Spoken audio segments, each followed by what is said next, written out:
gonna attempt this thing and we'll see if it works. I doubt it. I doubt it, but hi. Good morning, good day, good time zone, good everything. I hope you're good. I have some news. We have to talk about some of the thing that happened during this week, basically, that I didn't talk about and forgot to talk about. You know, all that. We'll see. We'll see what we can do. But we can do some things. And yeah, I have some questions for some of you if you're here at some point. I don't know. We'll see. It's the same thing as usual. And yeah. And we have ads now, apparently. God damn it. Always forget about that. I always get about the starting ads, which are good. Ad starting, if you're not here, you don't know. But ads at the beginning helps because that way they are done, and now the new people that comes in, they don't see ads, or at least they shouldn't. Anyways, we have some news on the streamer bot that happened to arrive yesterday, which does the thing that we talked about on Wednesday, which is combining chats for YouTube. So now it's done. I have all my chats in one place, and so that includes like Twitch, YouTube. Maybe later it will include the rest of the platforms, as in Twitter, all of that. That makes sense. That is good. That sounds like a good thing. At least, you know, that I am live. I had a question for you on the presentation that you did on Wednesday because we didn't really talk about it on Wednesday, and you didn't talk about it on stream. Really, how did you feel about it? Um, like, I know it was like a presentation of 1 hour or something, and you felt good afterward, but um, you talked before I rated. Therefore, I didn't see because I was looking for someone to rate. Oh, you mean on your stream? Yeah, no, I meant here. Yeah. Nah. I mean, it's probably going to be good and overall pretty positive. James, hi. Welcome on. How are you? I think I mean, the main question that I have is not necessarily on the job interview itself. It's mostly on the presentation that you did, as in, how did you feel with the presentation in the slides? How did you feel Figma slide was good, not good, all that, and also, did you feel that you added too much data in that presentation? Yeah, I do agree with that. I do agree with that, James. I think that the weather going down or the temperature going down is better.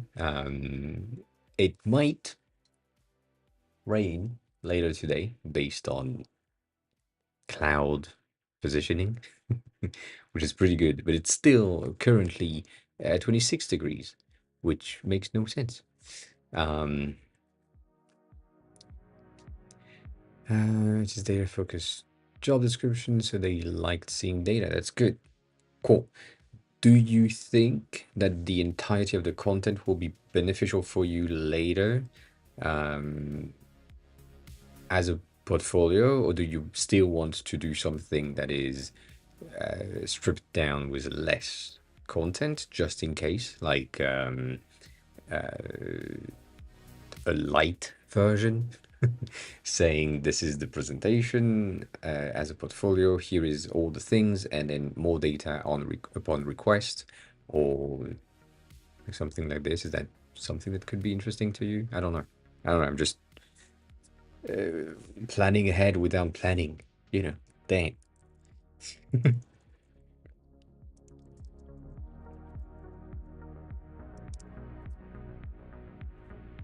Mm. Good. Yeah, I see. Well, we'll see if that happens. If it's good, I don't know. Um,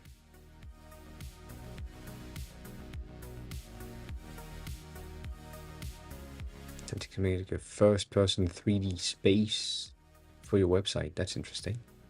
Um, don't worry about it.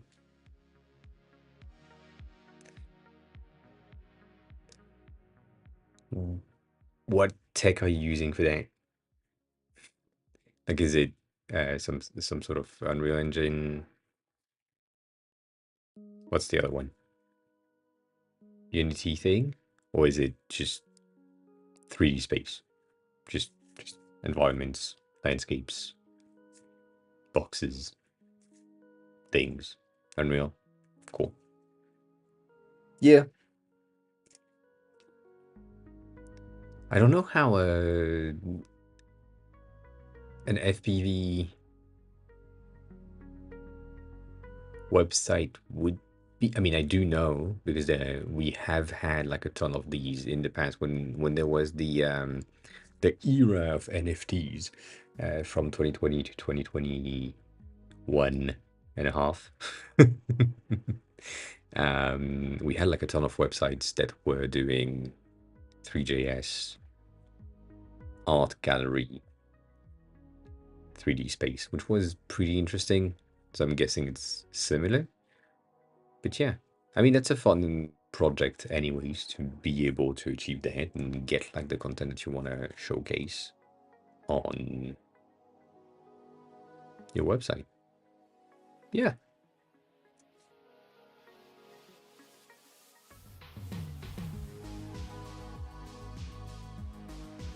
I think if you start experimenting with 3D and environment as a thing, you will have a bit of an advantage when, if, so the both things can work. If the AR takes over and we have like a ton of immersive-ish websites that pops in, you having the bit of experiments in the past and experience in building these websites could be really beneficial for you as a dev or designer later on. So like, it's a good experience. You appreciate the experience all the time. So, from the thing that I wanted to talk about, Gothic, hi. Have a good luck. Um, oh, that's neat. There was this video of Kojima doing some camera movement, camera work in Lego sets for the games. I remember that. But nonetheless, that it has no impact on what you're talking about.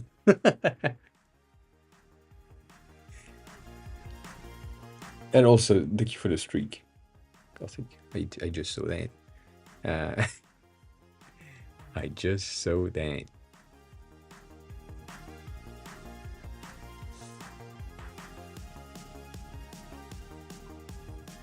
I see. So you went full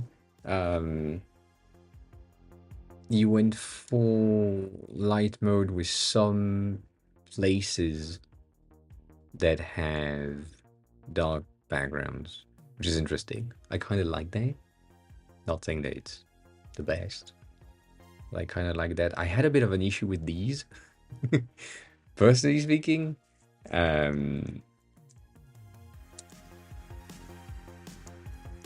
Like that one specifically, it does. I mean, it does, but it doesn't feel like it's highlighted as much as I would like it to be.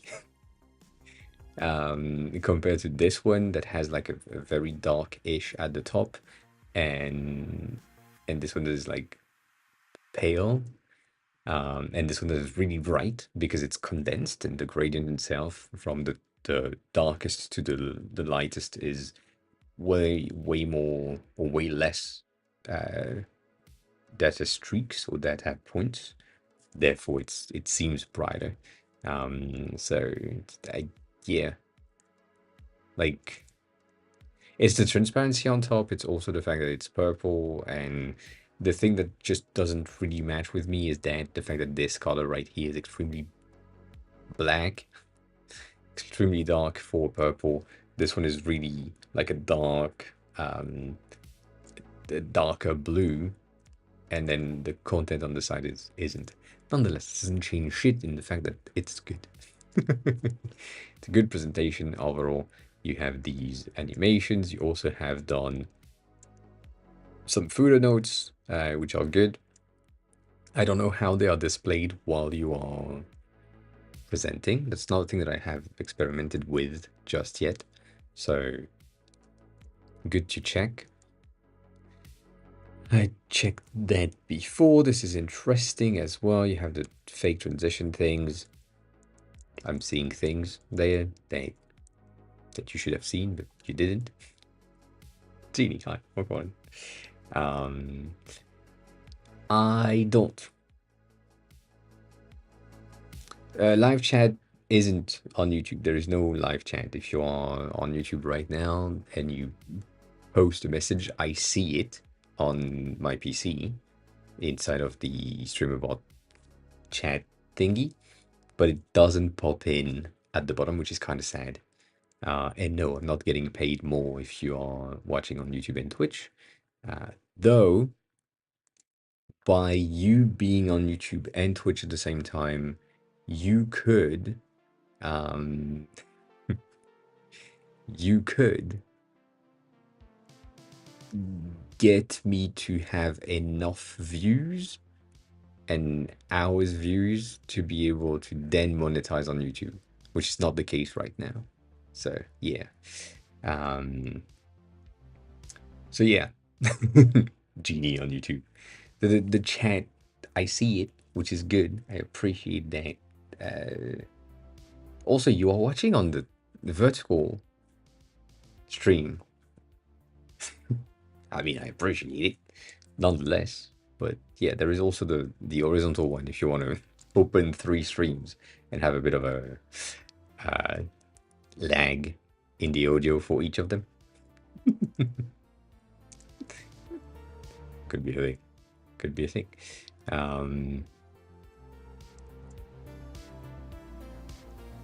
You use that for this. I understand. That's a good out of nowhere thing where you are currently presenting and everything has been really, really similar. Then you want to anchor your point in something really different. This is a good way to do it, like having a bit of a change of environment for the people that are watching you, and then you at the same time speaking about something specific helps a ton. So that's a good thing that you've done right there. Even though the rest is also good, it's just like that's a good thing. Then you had some content presentation, some charts, and thank you for your attention. Yay. Appreciate that. I hope it doesn't start to do the same thing as Wednesday on StreamAbot, because that's kind of sad. And also Genie on all the platforms. I'm not getting paid anyway. I'm right now I'm only getting paid for subs or buy subs or donations on YouTube. That's it. Or if you decide to Mom, buy something. But yeah, which is sad because right now that message should also go on YouTube, but that's not the case. It should also go on YouTube at the same time because Stream Elements is plugged in on YouTube, but it's just not present for some reason. So I don't get it. Anyways, yeah, the notes are not visible for the audience when you're presenting, which is really good, I think.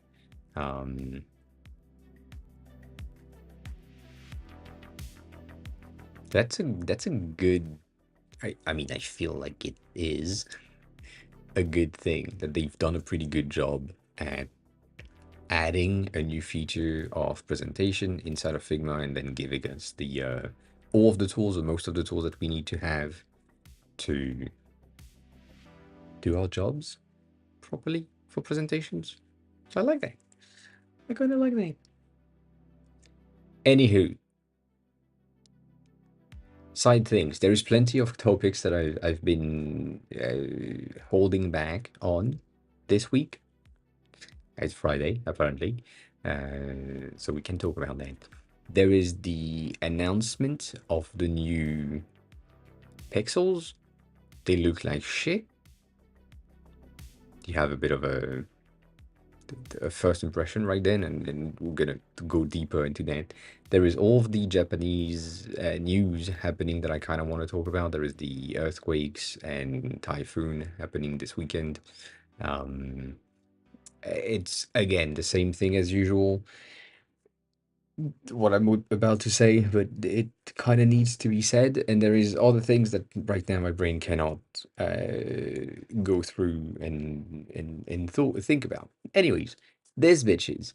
They decided for some reason to release this thing. I don't think these are the official pictures, and I have a feeling that the pink is way less pink than this in the in that presentation, right? This is a very saturated picture, promotional picture, marketing pictures, and the output is going to be mostly that. And then you have this image that show you how much less saturated it is. Anyways, that doesn't change the fact that this is the ugliest back we have seen in a pixel. I mean, pixels have been ugly for me for the past pixel line. And the only one that is good was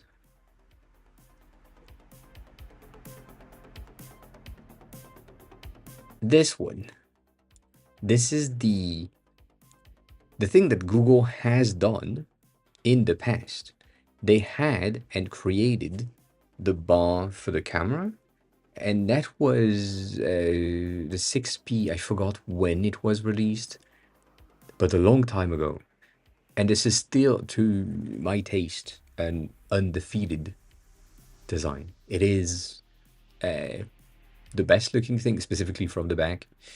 And from the front, obviously, from today's standards, we have a lot of forehead and chin.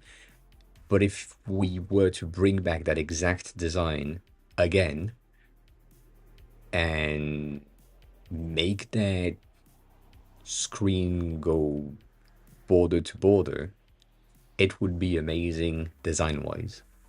Anyways, this is really shit. And then they have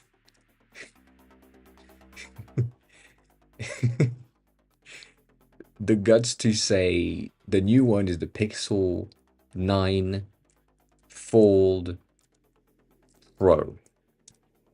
They are like trying to do a Sony and naming things with names that makes no sense. But it's the same thing. The camera bump is absolutely ugly. The fact that they have this really sharp corner right there and the really rounded in just, to me, makes no sense. I don't know who at Google is doing this. And I don't know why they don't want to do on the Fold a full width camera bump. Because if you think about it, again, the camera bump that you have on the non-folding phones have almost the same width. Like their mini probably fits in there. It probably doesn't fit by like a millimeter or something, which is sad. But if you physically take, I wish there was like a picture of the Fold back from the back for real, because I have a feeling that the distance between that point and that point, which is technically, I think. I don't know. I'm unsure about that. Um, right. I think it's the same thing underneath. I have a feeling that there is enough space to put it right there and have the flash in the middle of the two. And that would have been much better. Uh, so I don't know. I don't know. But to answer your question, James, yes. Folding phones are really useful if you are someone that is using or in need of a lot more screen real estate. Like if you're someone that navigates through um, a tablet and a phone at all times, if you go from your phone to your tablet and then you go back to your phone to do something quickly, then you need a bit more screen to do something, then a fold makes sense. The only thing that I don't like about the folds right now is the screen itself is more fragile than regular phones because it's not glass, it's kind of plasticky. I don't know exactly how to say that. It's a bit of a PVC coating thingy because it needs to flex. But yeah, um, it is pretty good. Though I would rather have a Samsung Flip if I could type that properly than a Fold. But that is more on a it's gonna sound weird. This is the flips are targeted toward women, sadly, and the fold are targeted toward men. Flips being smaller and a small footprint, being able to fit in the societally accepted fact that women pants don't exist, and therefore the phones need to fit in there. So having the ability to fold it in half and and be the exact same size as the woman pants pockets. That makes sense, but still, uh, right? That is to me is the best format because you can just do the thing that you needed to do from the outside screen without deep diving into like TikTok or Instagram or any other platforms and waste time. And then if you really wanted to, you need to do the conscious action of opening it. Whereas the fold itself, um, eh, because you have that outside screen that is the size of a regular screen, that is not really doing anything. Have you seen the minimalcompany.com? I don't think I have. Anyways, this is the best design that they have made ever. And if that wasn't the case, this one before was the best option, specifically the white version, not the black version. That's racist, I know. The latest one, the 5X, was good and interesting in terms of shape because that bump being like a smooth transition that was really good, but I would argue that this is much cuter and also the shape of the phone is way more interesting to me. So Dan, please, company that makes phones, go back to that. That would be appreciated. Anywho, let me click on that. I have not seen this one. I have seen the other ones that do similar things, but I never seen that. The main issue that I have with these is usually that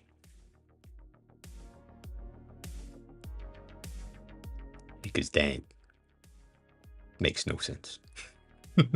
You can't uh you can't tell me that a phone that is technically dumber with tech inside that is less expensive to add in is the same price and even more expensive than um,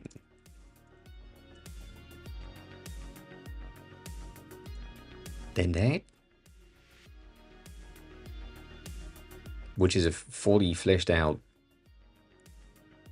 phone that works, that is good looking, that has all the functionality that you want. So I have a bit of an issue with these. Also, what the fuck? You got your new book? What do you mean your new book? Wait, what are we talking about? New book? New book?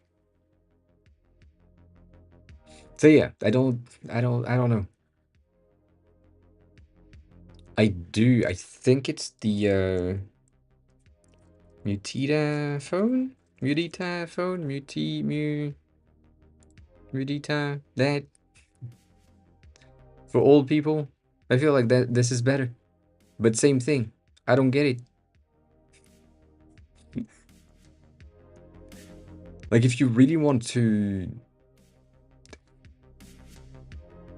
like disconnect from, I would rather go with these because they are like good enough and they do what they need to do. But then again, for that price, I'd rather go here. And again, um, I think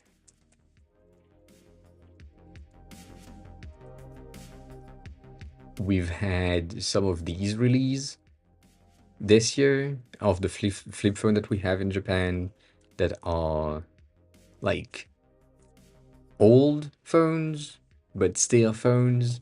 And these are extremely popular. As I said, when I was there, I saw a lot of people with these, specifically salarymen that are just using these as secondary phone for work.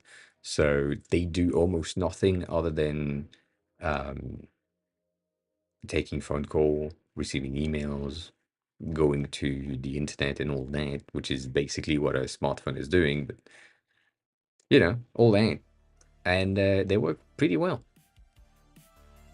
I would rather recommend you do that than just buy one of these, rather than buying like a one of these. I don't know. Yeah,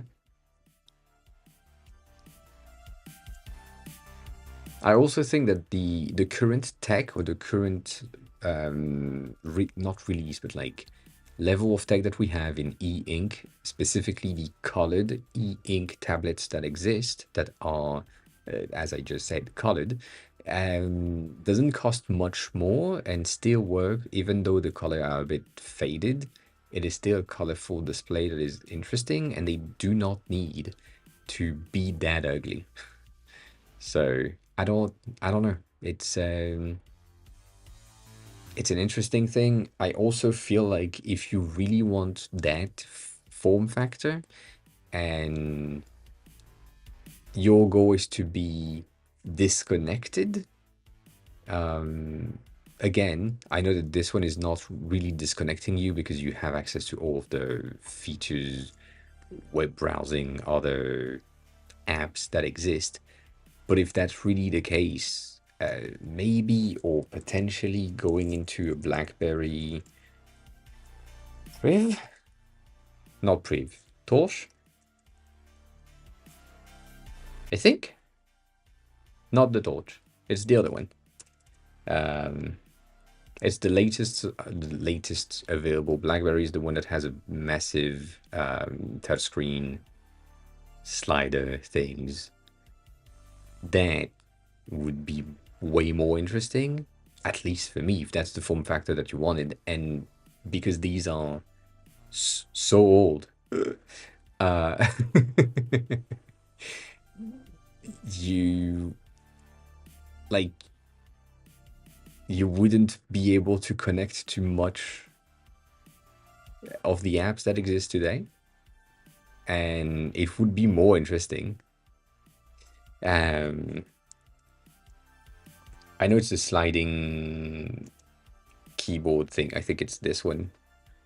Is it called a slider? Is that it? It is. Which to me is one of the best format that they have created because the keyboard is not in the way when you don't need it, and then you still have the on-screen keyboard. And then if you really needed to or wanted to use the digital or not digital, like the physical keyboard, you can still have access to it. Still feel like this is good.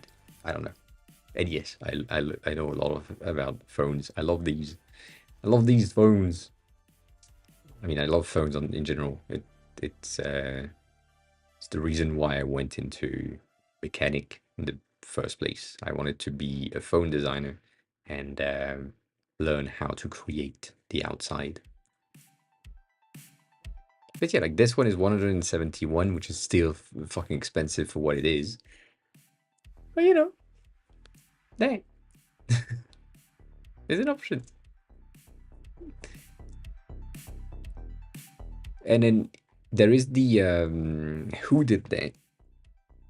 It's the Mr. Mobile thing.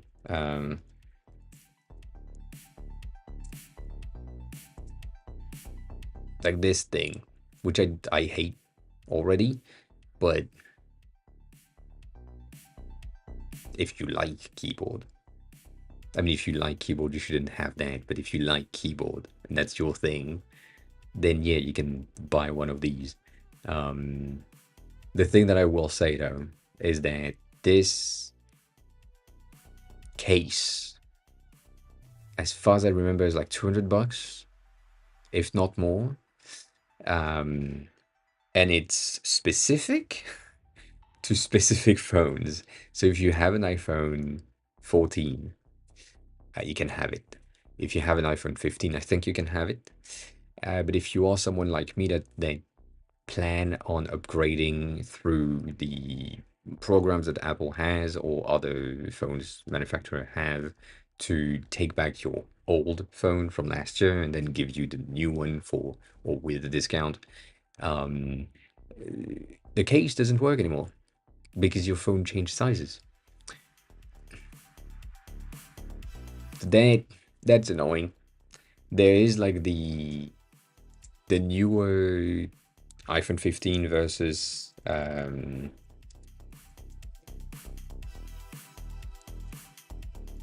the 16 kind of thing, specifically on the Pro domain, which is mine. We're gonna bump it up to 6.9. Nice. On purpose. Um, just to make sure that I need to buy a new case.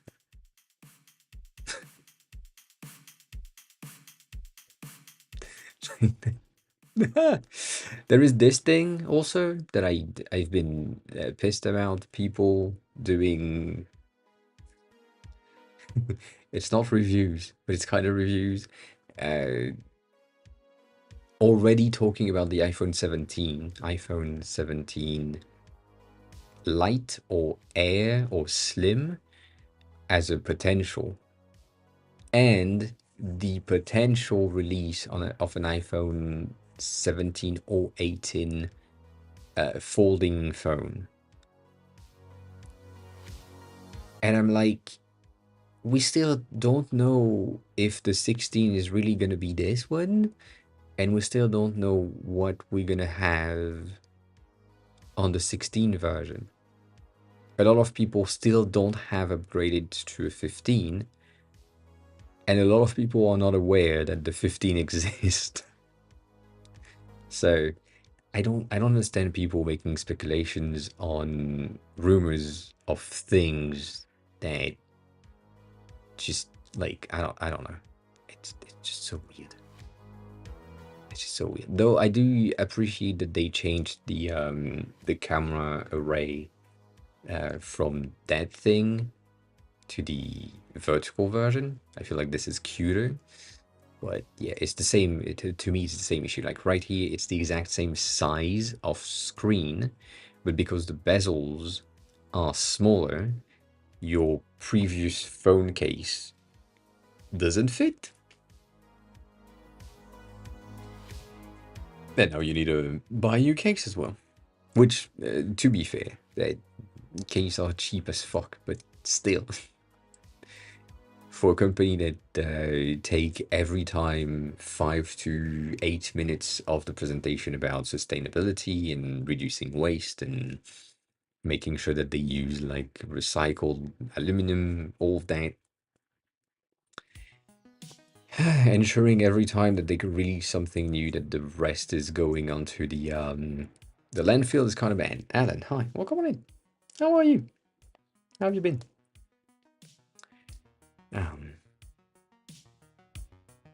I don't remember the Xbox 720 vendors. Um,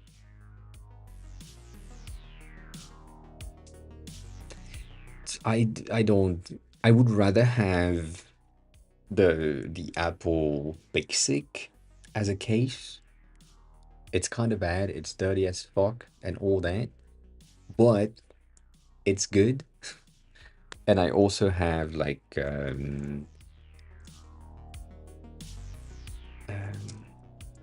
these. Like this is usually what I go for. It's a bit more expensive of a case and it's a bit more rugged, and I like that. But yeah, the silicone and just they removed it. I do like these ones because they're cute as fuck. Like that's cuter to me than what Apple has released. The feel overall, like this one is a fabric feel. It's pretty good. The only thing that I don't like about it is that it bends on its own, so it's a bit bendy before you put your phone in. So because of that tension, your phone has a bit of tension, which means that it is more prone to breaking because the screen is under tension more than expected. Not that much, but a bit more. But yeah, no, the wooden one, the bamboo one, and the walnut ones are really good. The fact that they are veneer wood overall is pretty good because it's real wood, so they age like wood. So if you have oily fingers, the back of your phone is going to be more and more uh, like shiny with time, which is I think is interesting. I don't know. Um,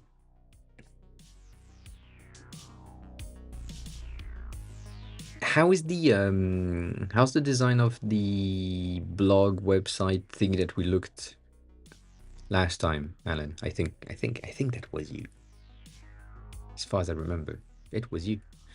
But yeah, these are really good, and their overall demonstration is always what pleases me and what made me buy their cases in the first place. Um, they are so confident in the case ability that their marketing team is always doing the same thing. They line up at the Apple Store on release day with their cases already like somewhere. And then what they do is they buy a phone, they put it in the case in the Apple Store. There is a cameraman outside. They come out of the Apple Store, they throw it out, and they don't care how high they launch it. It's just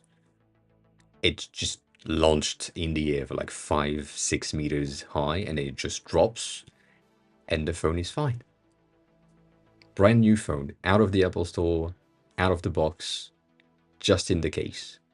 They had this one, and they also had um, the one of the biggest, kind of craziest presentation with the zip line. I don't know if it's there because that's probably not gonna be there, but they had like one of the longest zip line um, in the world that they tried to just. I think it's this one, and basically they got the phone, they put it in the box as always, and then this one they just went with the zip line on top of rocks and decided to just drop the phone in the middle of the rocks.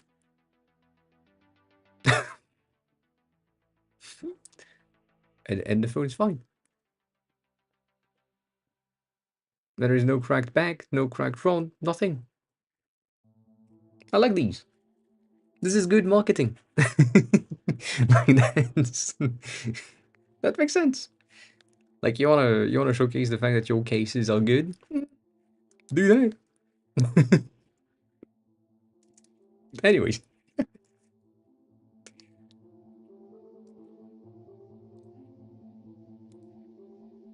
yes, that. That's what I was talking about. Nonetheless, I do think the release right now of the iPhone 16 is gonna be for designers kind of meh. It's gonna be the same thing. The release of the fucking Pixel phone is shit. This one is good. This is this one is really good. I just specifically the light green for me, but the orange is really interesting. But this is good. Good design overall. We like that. We like that as a phone manufacturer and as a community. I feel like this is much better, and they have a pricing for more storage that makes sense based on the current market and the price of storage, compared to like Apple. For example, I'm not talking about anyone specifically, but like $30 for like double the storage. Yeah, that makes sense. Yeah, that makes sense. Whereas Apple is like $300 for like half. Uh, but you know, it looks good. It's cheap. It works. The case is made of plastic. We like that. We like that. Flora, hi. Walk on in.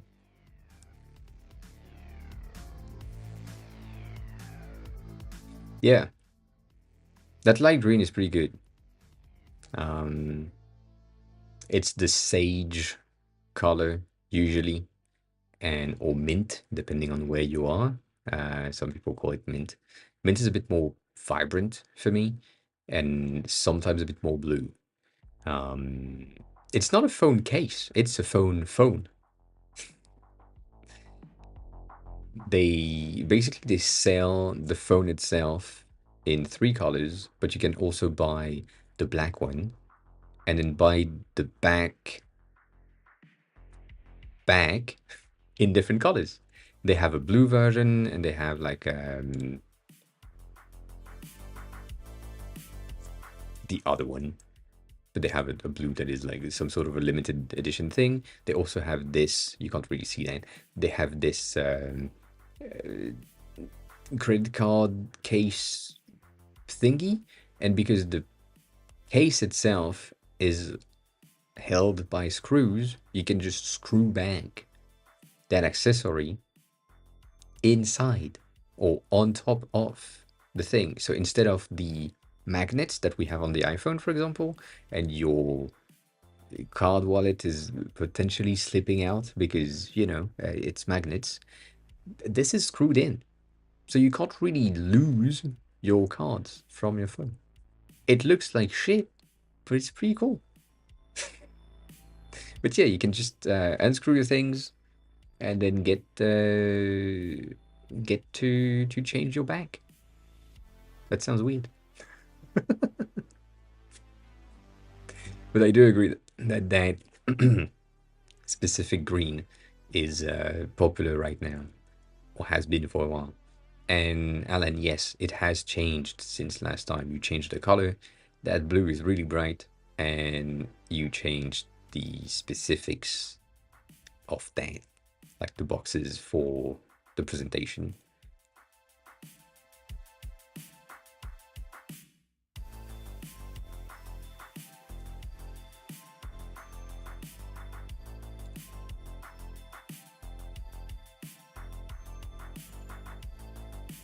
Anyways, that's the thing about phone. I don't think there is any new phones that are coming out or that have been planned, and I'm like, hey, you talk about these ones. The other things, as I said, is the Japan situation. At the beginning of the week, there was. I don't think you should make it less bright, but I feel like it clashes with the background because your background is brown, dark orange. Brown is a dark orange.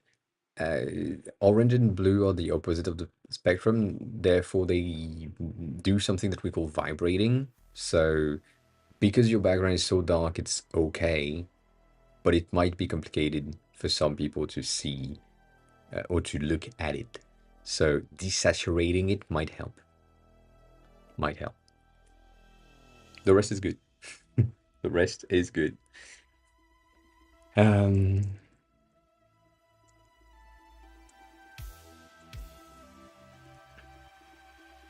there has been, let me see if this thing is accessible right there. Yes. So, at the beginning of the year in January, we had an earthquake right there, 7.5, 7.2 earthquake on January 1st. That was kind of shaking everything. I was in the hospital right there and I felt it, which is not good because it's the opposite side of the country. So it still went through on 3 dot something magnitude when I felt it here. That's a big one. We had another one in a 7 point something here at the beginning of the week. And because of that, and because of I think this one or another one that is higher, I forgot exactly where it is, that are situated or located in a very specific spot on the tectonic plates underwater. There was an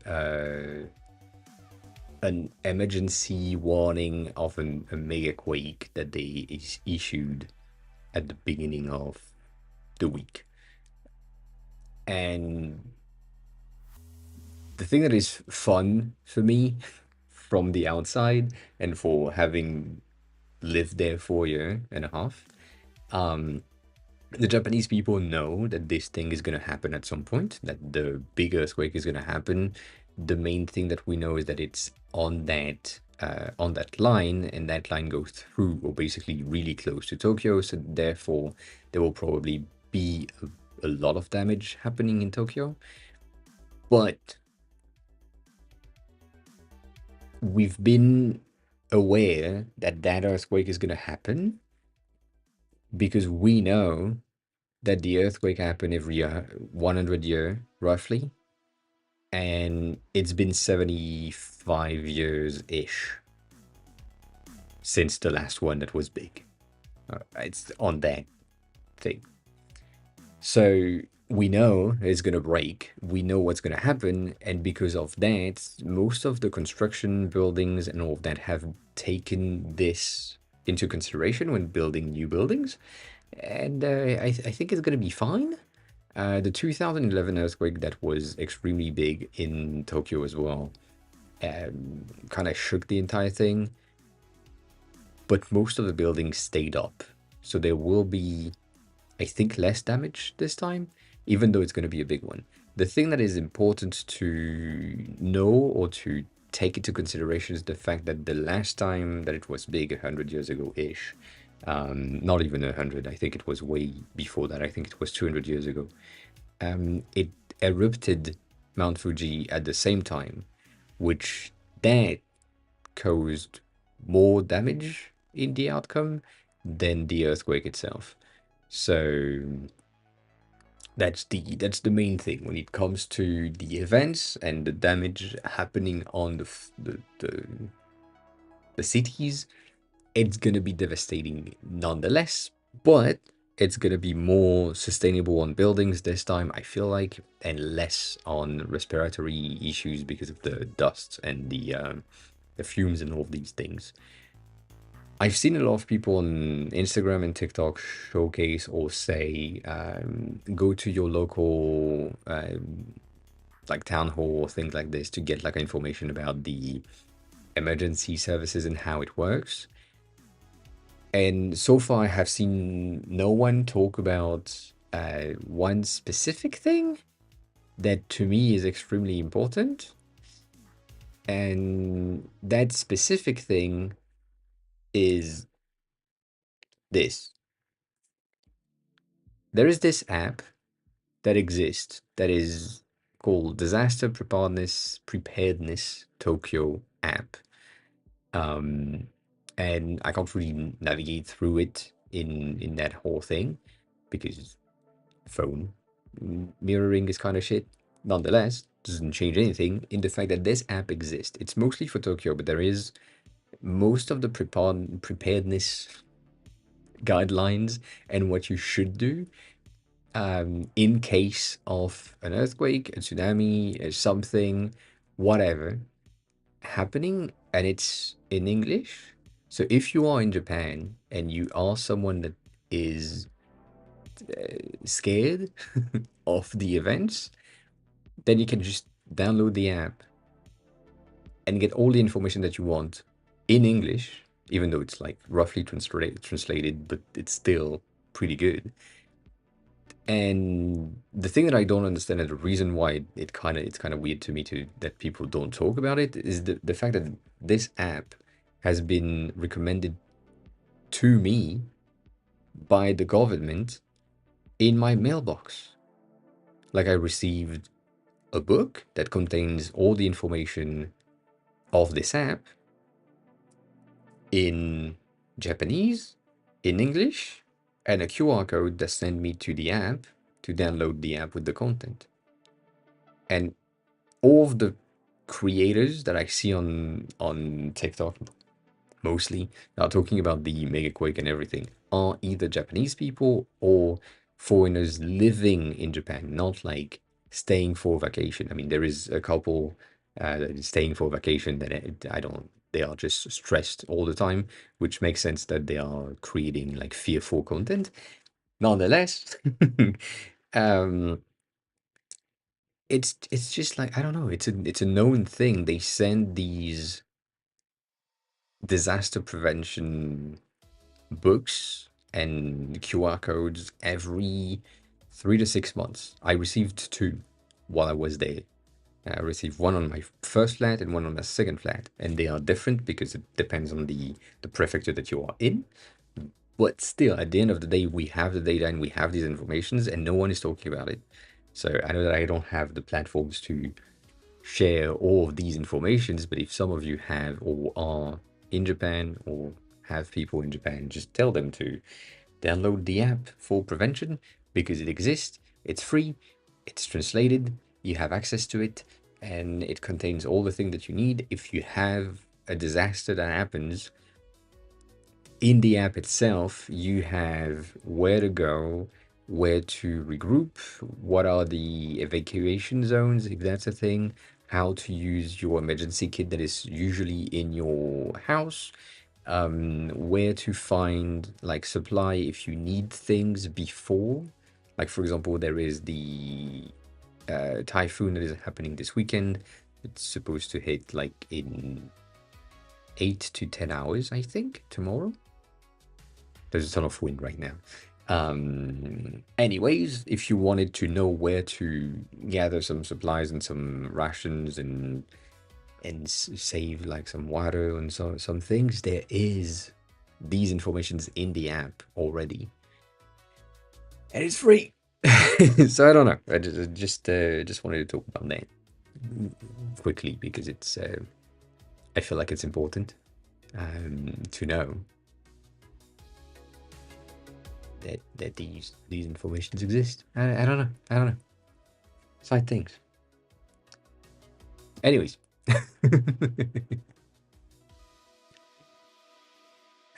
It needs more spacing. I don't think so. I think it works pretty well when you are looking at it in Japanese, but when you are looking at it in the translated version, yes, it needs more spacing. But because it's mostly made for Japanese people in Japanese, it's the fact that it's cramped makes sense. And I guess PewDiePie is going to be okay. I don't know exactly where he lives, obviously. And if I did, I wouldn't tell you. Um, but no, I think it's going to be fine. As far as I know, his house is pretty new. And that implies that it should be okay in case of like a big earthquake. The thing is, he just has just got a new kid. I mean, just it's the first one, and a new dog. That's the third one. Therefore, there is a ton of things and people and animals to take care of in case of emergency. That is a bit more complex and stressful in these types of events. So for me, as a single person living as a single person in Japan, not right now, but like when I was there, I don't really care um, about where things happen. And at the worst case scenario, um, I would be dead. That would be fine. Like it's not like five people at once. That's a bit of a slow burn, GK. Yes, it was kind of sad. I just saw you drop slowly. But hi, good day. How is you? I think the best representation that I have for what you just said, James. It's I think it's Gia um that did that. God damn it! Someone in my likes. Um. Oh, but that's bad. I didn't hear shit when it comes to the alerts.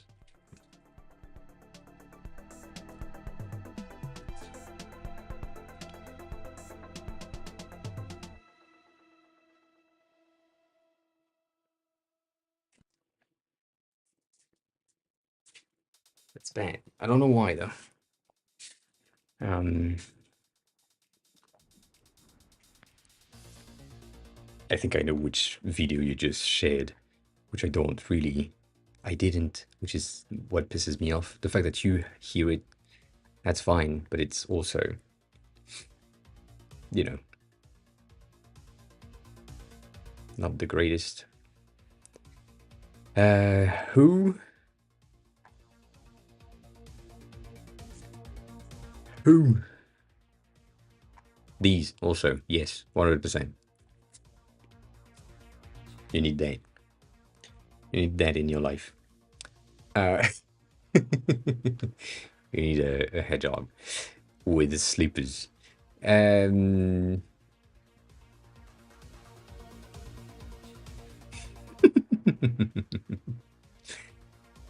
it's not Joshua, but I'm guessing Joshua is followed by Gia as well, so I'm guessing either or. I should just look and search, but because I don't know names, not entirely at least.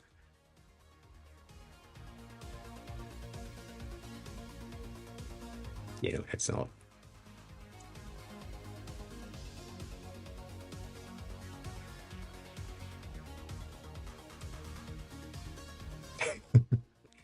I mean, Twitter is doing a pretty good job right now in the personal thing. Like if I went into my medias, that would be fine. But right now, I mean, I have an option to just fast scroll and then do the command F. Twitter. Never gonna call it X. It's not a thing. Not a thing. Uh,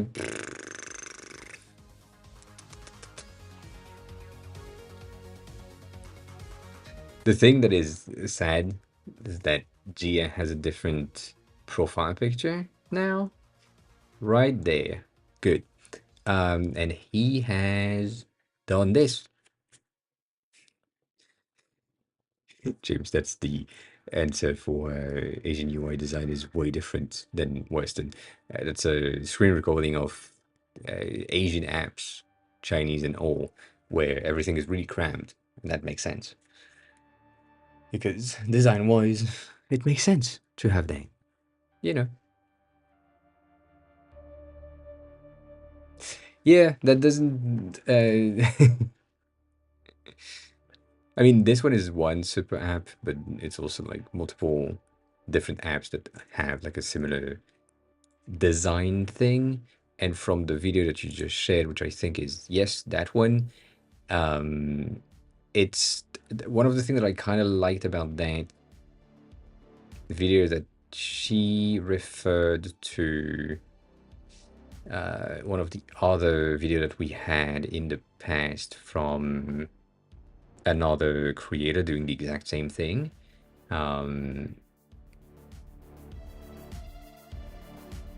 But I think it's this one or this one. Nope. One of these. Anyways, these ones are pretty good overall. As content, I just watched like another one earlier about Japanese design in the minimalistic aspect and why we are associating Japan with like minimalistic like environment and design. That was pretty not informative for me, but interesting. If you're someone that is looking for some data about why Japan has that type of like not interface. I can't really say that, but like kind of. Can I do that? Does that work now? I can. Oh, I can do that. Cool. Sorry. Just impressed by Streamables right now. So, yeah. Most of the Chinese apps and Chinese super apps are extremely crazy when it comes to content. Like, I agree with that. It's I don't know if I would say that it's stuck in the 90s. I think it's stuck in the useful era, which is for now, there is no need to change the overall Japanese landscape of apps or layouts because it still works. Some of the example that we use often here is God, I mean, is this one, which I think I can't access because high volume of traffic. Um, but like this is a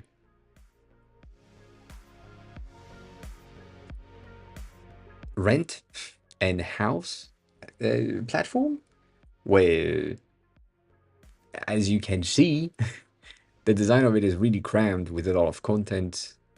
But it's also something that if you're not Japanese or Asian in general, it felt crammed because the language is made of a lot of characters that have a lot of lines, and so it feels more dense than for us in English speaking or Latin letters, Greek letters. So it feels more condensed when in reality it's not necessarily more condensed.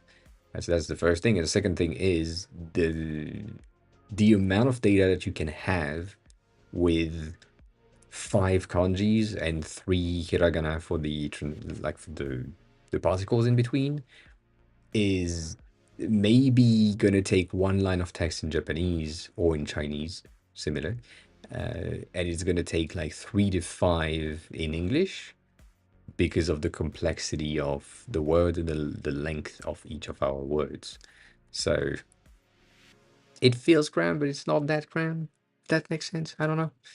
But nonetheless, if I'm going into like looking for a flat or something, and I just want to rent somewhere, like somewhere around here, good with that.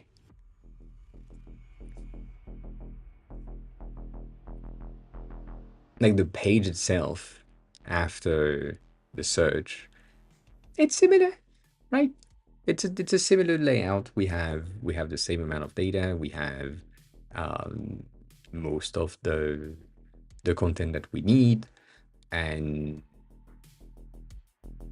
that's enough. Um,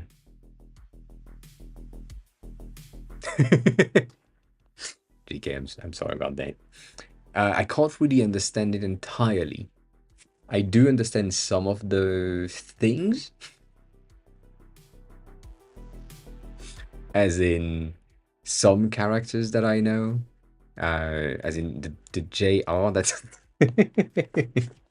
no. This is a very like JR is a train line or train company, and then so you have the JR East.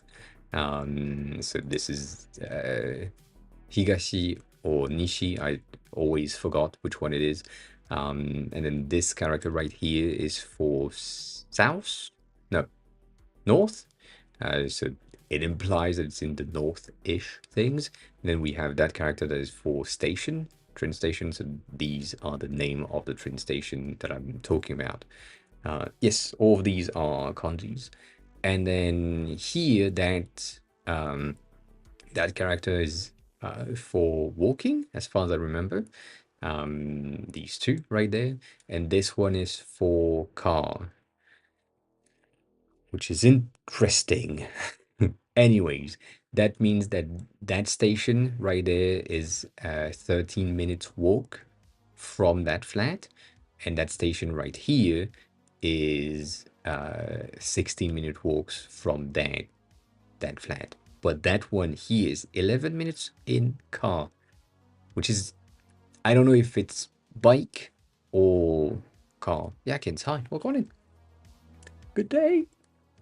So I don't understand it entirely, but I do understand some of the things, specifically like this is katakana, so this is the writing for words that are foreign words or borrowed words. So this is gura, grong,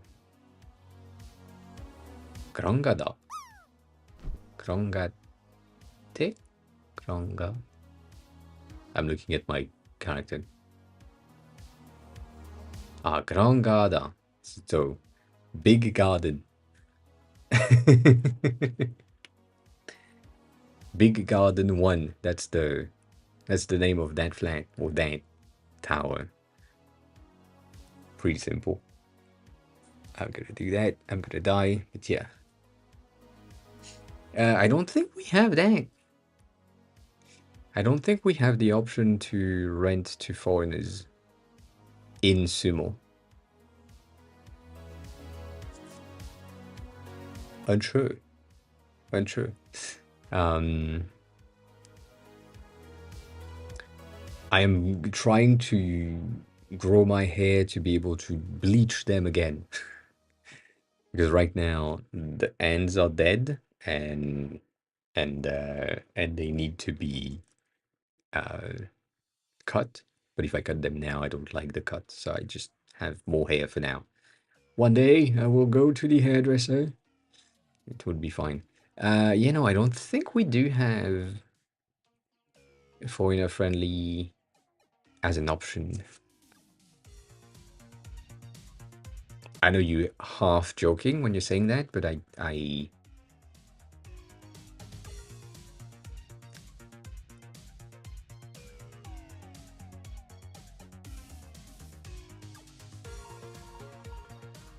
don't think so.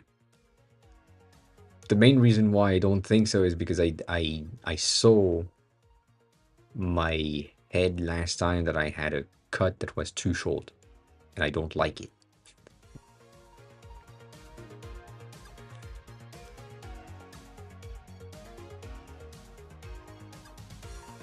Yeah, blue is probably going back. And then we have these options that you probably have never seen if you're not from Japan. Free rent exist, and free internet exist in Japan. You have the ability to get some free rent. And free rent basically, most of the time, is they allow you to get 3 months of rent It's usually 3 months off rent when you sign a contract of like a year or 2 years. And then free internet is basically the building itself has an internet partnership type of thing. Therefore, each rooms or each flats have an output that has like your own Wi-Fi, your own box, your own thing, but it's built in the walls, so there is no need for you to just have another one. It's pretty good. It's not the best internet thing that they have, but it's pretty good. When I was in Japan, I paid 1.4K, which is way too much compared to most places. When you can see that these flats right there are 71, and I was paying 225. So yeah, 4 times. Dang. Um, but that's because my flat and the company that I'm using is furnished apartments with like the beds, the washing machine, the fridge, uh, the microwave in some cases, cleaning, internet, gas, electricity, trash collection. All of that is included in the price. So it kind of equate,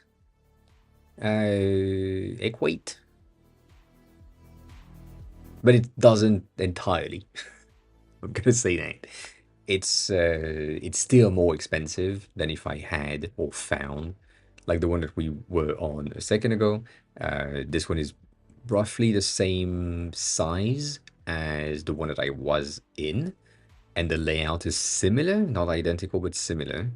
And this is a really clean, brand new building, which is the same thing that what I had, and really not much to talk about. Like the thing that is different, that this is the trash collection zone, which implies that this is for the residents to know when to throw out what trash, because in Japan the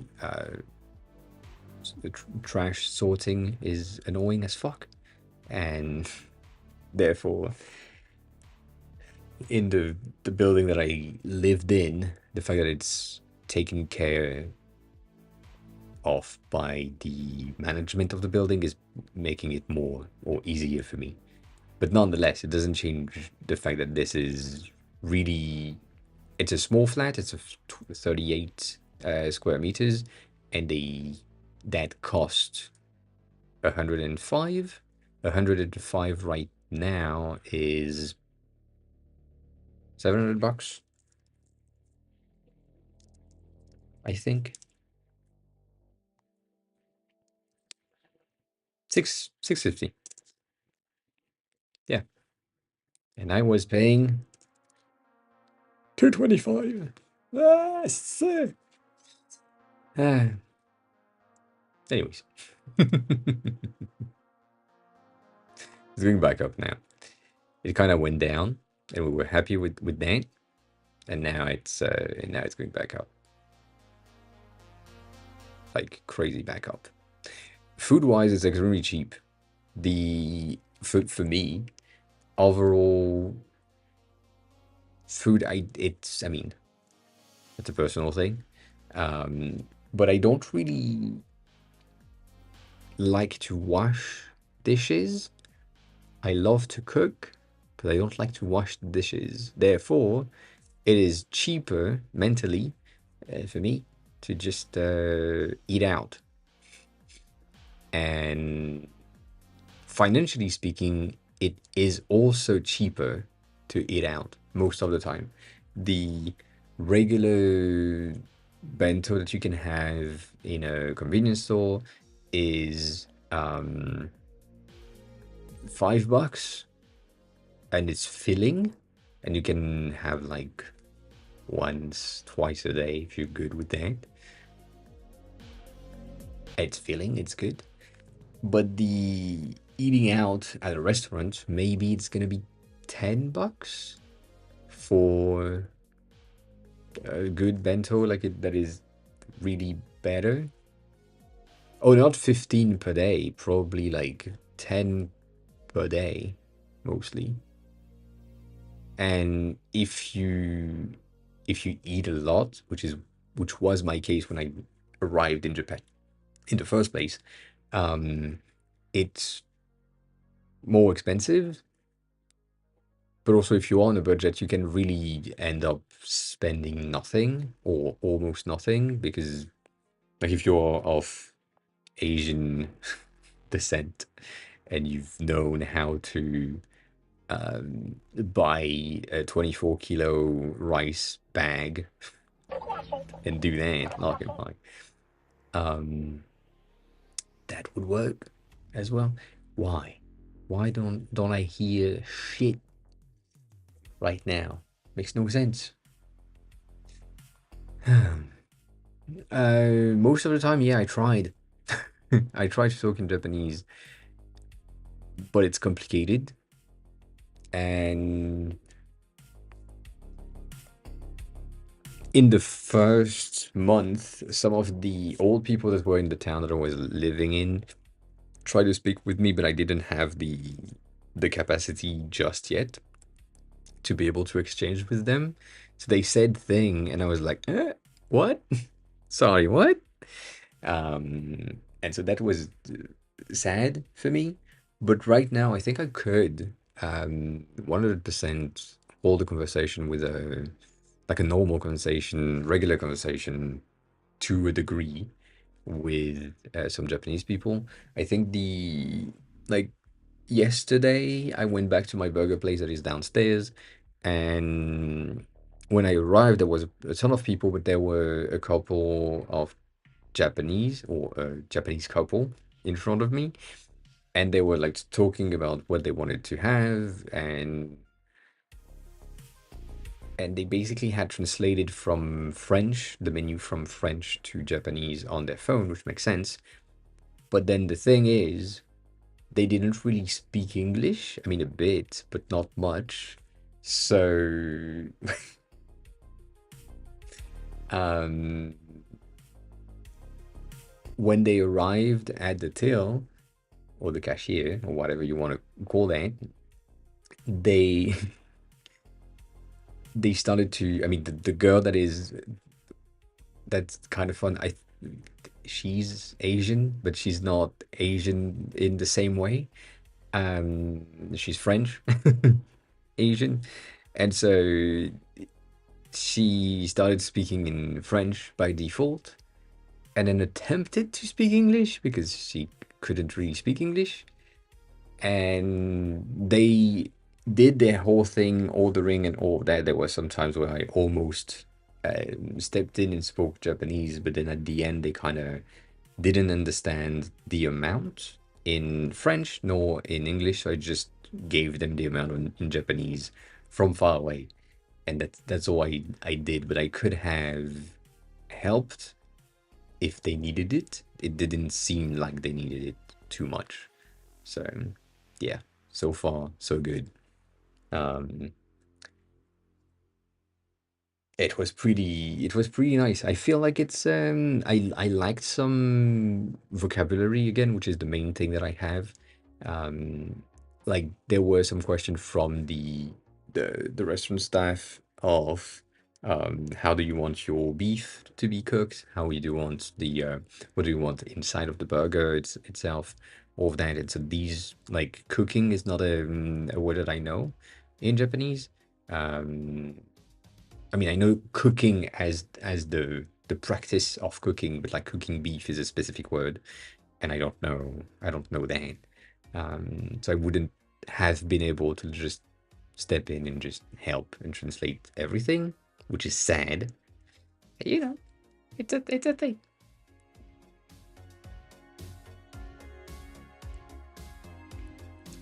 So yeah. Other than that, on the other side of news, I have been ambushed by the guy at the entrance of my gym today when I left. He's been trying to have a chat every time I get out. Stoney's not there yet. Stoney's not there. I just had one message. I'm kidding. Basically, because I'm buying some energy drinks at the no, Stoney's there. I'm kidding. It's just like he's been streaking for 50 streams, which is crazy. Um, and he's like, I've been buying a lot of energy drinks, so we have a bit of a chat when I'm buying the thing.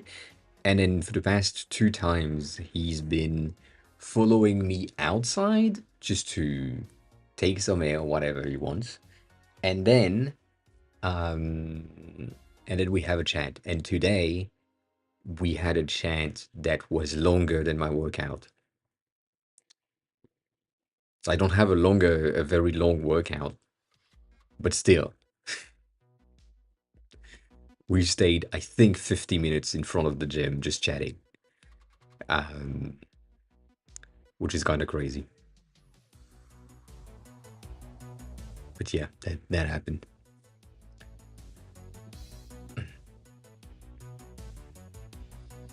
That happened. Did you streak, Larkham? I haven't seen your streak. Ethan. We are not invited to the wedding yet. No, no, no.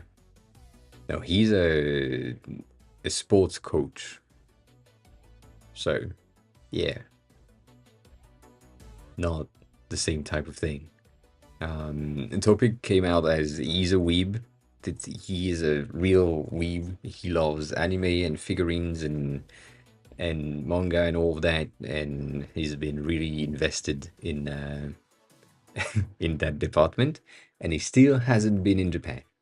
So his next plan is to have a bit of a Japan trip for at least a month, if not more, if possible, when he can. So that happened. I do. I do. Right now, I am watching one of the worst one that I need to watch.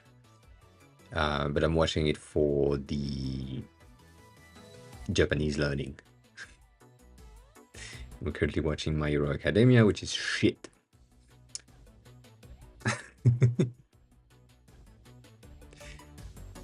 It is, so far, it's the same three actions. God damn, that's a lot. It's it's the same three actions over the course of 5 episodes, and the same things happen, as in there is a new villain, someone beats them, the main character feels like they were powerless, so they train. During the training, there is a bit of sexual tension with the girl, and then something happen. The main character goes out of his way to do something, figure it out, uh, get his ass beaten, goes back to training, and it's the same cycle again. Um, Also, panty shots, there is a ton of boobs, which I appreciate as always, but still, no need. Ass is lacking most of the time. And I mean, we arrive in one of the era right now. I think I'm on season 5. So we arrive on one of the era of one hero that is basically ass, for the sake of having some ass in the show. So that's good. But yeah, that's about it. My Hero Academia is kind of shit, but it's easy enough Japanese for me to be able to watch it like at 1.5 speed and just have like a rough understanding of what's happening without subtitle. Well, I mean, I have Japanese subtitle, but I can't read them that fast. Yeah, but that's the plan.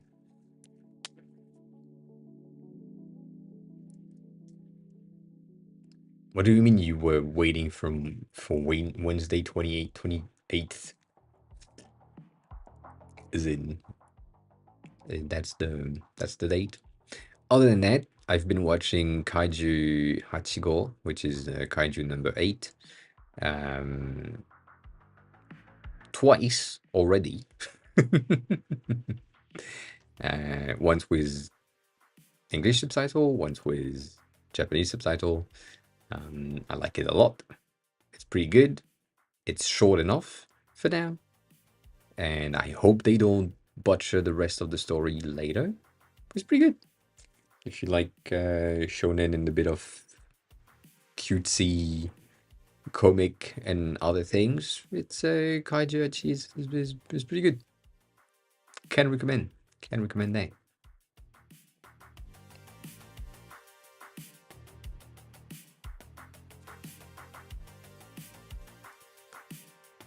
And then I was also debating re-watching Fullmetal Alchemist because it's been a while, like 6 months or something. I haven't seen Freerun yet. No. I don't know why I didn't start. I think the main reason why I didn't start was because a lot of people have said it's good. Therefore, I would be disappointed if I start now. I need to wait. Like, if people tell me that something is extremely good, my expectations are so high that when I'm watching the thing, I'm extremely disappointed, which ended up in me not liking Breaking Bad, not liking Game of Thrones, not liking other TV shows and animes in the past. And so, yeah, now it's just like I've seen so many things, or so many people say it's the best thing, that I'm like, I'm gonna hold on to that. Jabulis, hi, welcome on in. Good day. Yeah. The thing is, I don't think it's unique.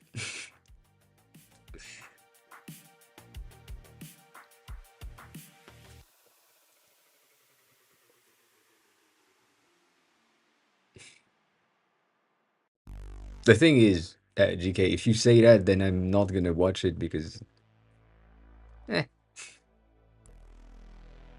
I will watch it at some point.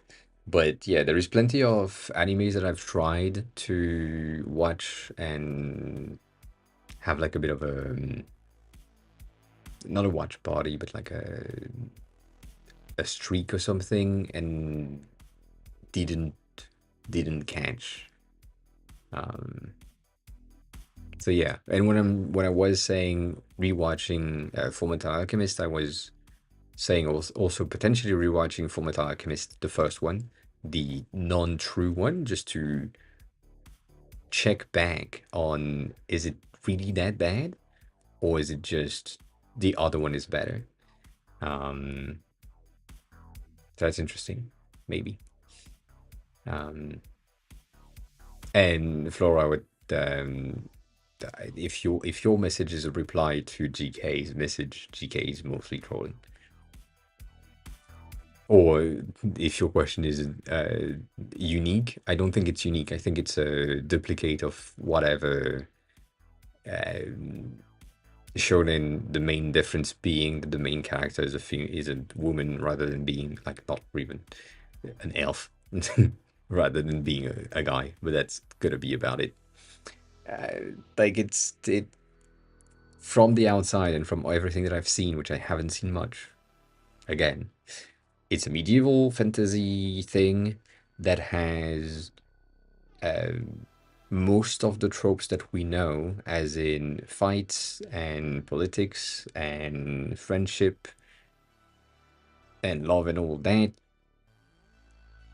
But instead of having a male main characters, It's not.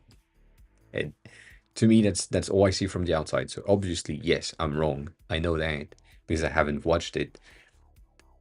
But I don't think it's going to be unique. I think it's going to be similar to something else that I've probably seen, or similar or inspired by something else, because everything is inspired by something for sure. And we're gonna see. But for now, I'm not watching it. It's too fresh, and too many people have talked about it.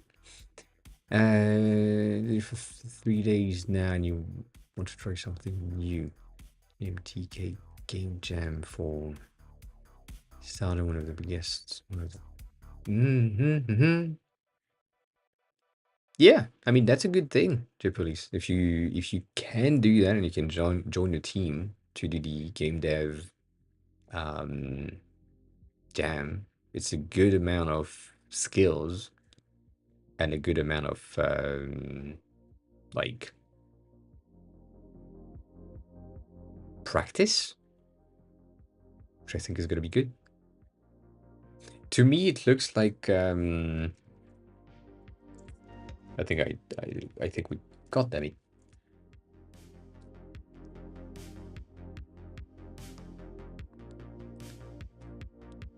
I think we talked about it in the past, but uh,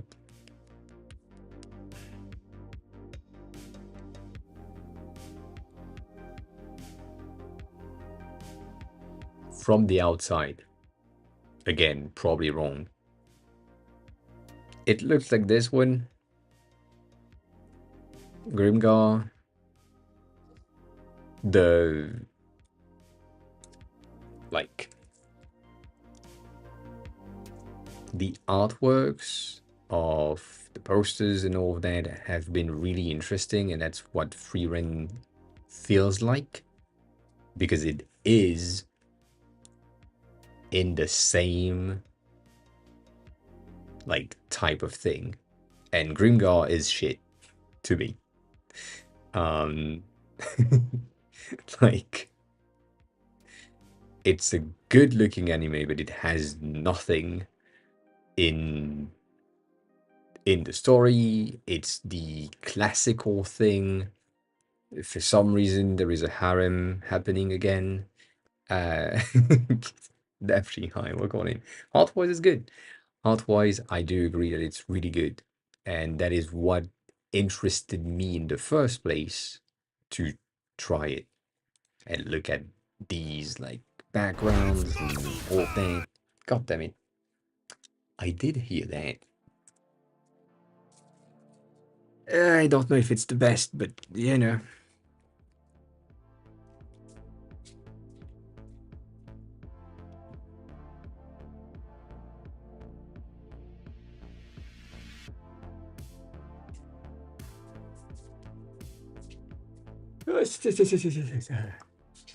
I don't know.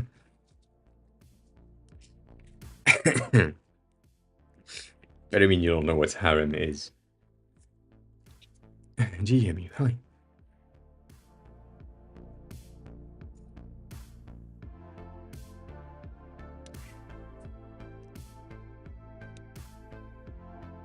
I mean, we can talk porn if you want.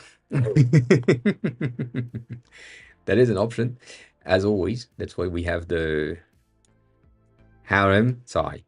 Uh, you know, I don't get it. Why does it need to be that? Also, uh, once you've seen this one,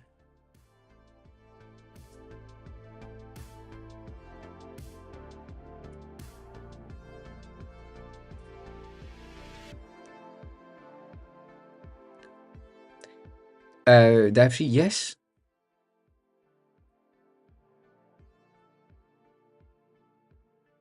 It's kind of what it is. The main difference is that it's reserved to women, and then when we talk about the harem anime, uh, it's a space reserved to women, but there is one male in the center, and the women are interested in the male. The male is interested in the rest of the women. So that happens. It's a fun time.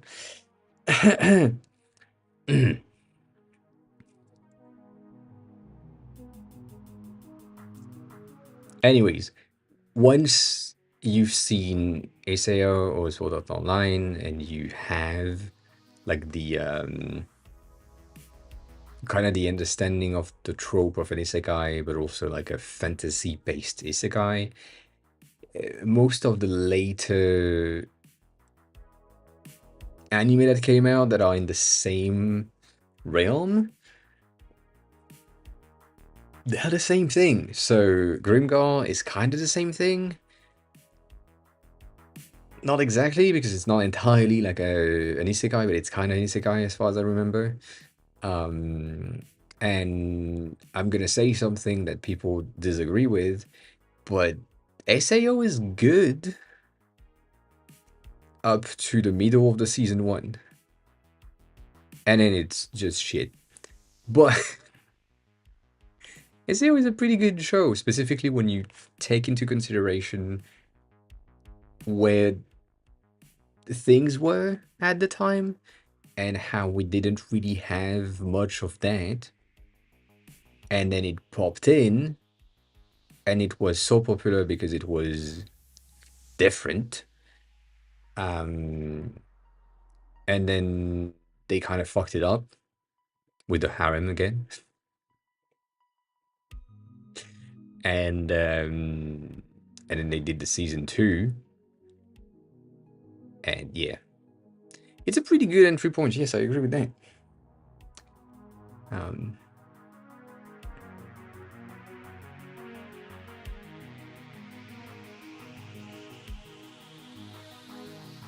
yeah, I mean, it works. It does the job. I I'm more of a philosophical type of anime person. So when you think about Full Metal Alchemist, for example, a lot. There's a lot of life lessons underneath the whole anime and following the thing. Yes, there is a ton of like comedy and other tropes that exist, but it's really rooted in at its core be a good person. Yeah, I know that's a bit dumb to say, but it's kind of the minimum. When you think about, I don't know, um, another one that does the same thing. Uh, yeah, just just Dragon Ball, not Dragon Ball Z. Dragon Ball, first of its name. Um,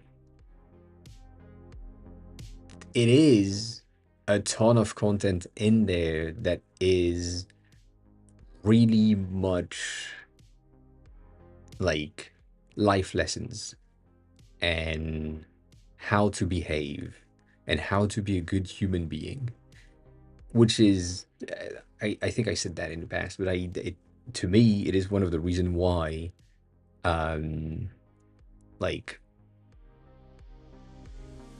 Japanese people, specifically Japanese kids, are extremely well behaved. So there is the thing of Japan in general, but uh, the mannerism and the way that they behave with their parents, with the rest of the world, is coming from a lot of anime's life lessons. So that's pretty interesting.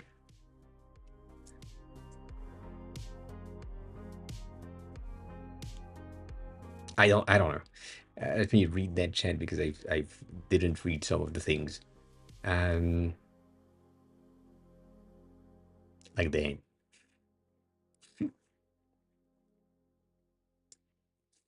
um And also did a pretty good job on the streak. I appreciate that. I think isekai is pretty good. Right now we have the reversed isekai happening with solo leveling, which is the opposite. Sassy, hi, welcome in. Um, which is okay. It's good, but it's not as good. Slice of life are not really my thing yet.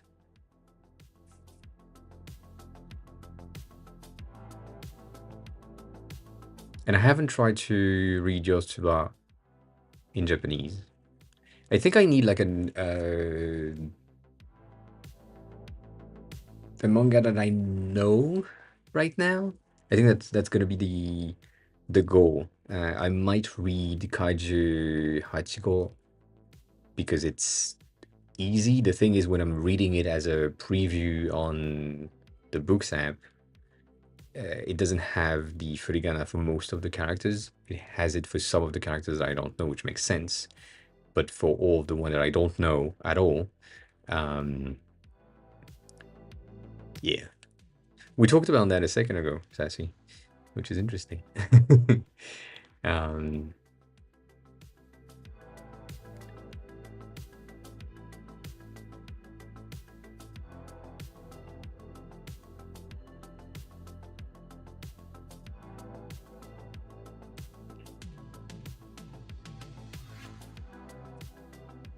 I don't know. I haven't reread the manga at all, so I don't know if the storyline is going to be wacky later. I know that the manga exists. The thing that I'm listening to, and I mean, I can, but the thing that I'm listening to here is not gonna be there. God damn it, you bitch. uh,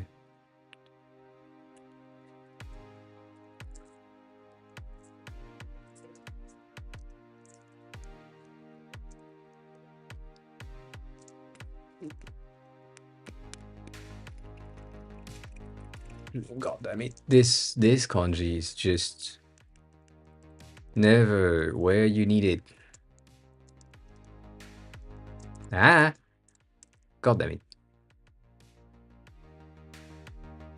That's like at the end. No, it's not.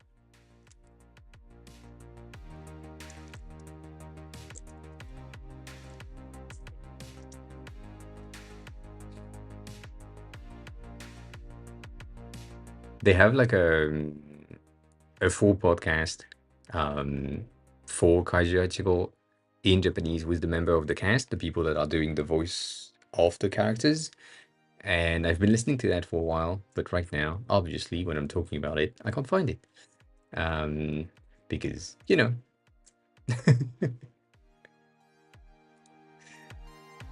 I'm lacking one fucking character. But yeah, that's the thing that I'm listening to, which is interesting and pretty good overall.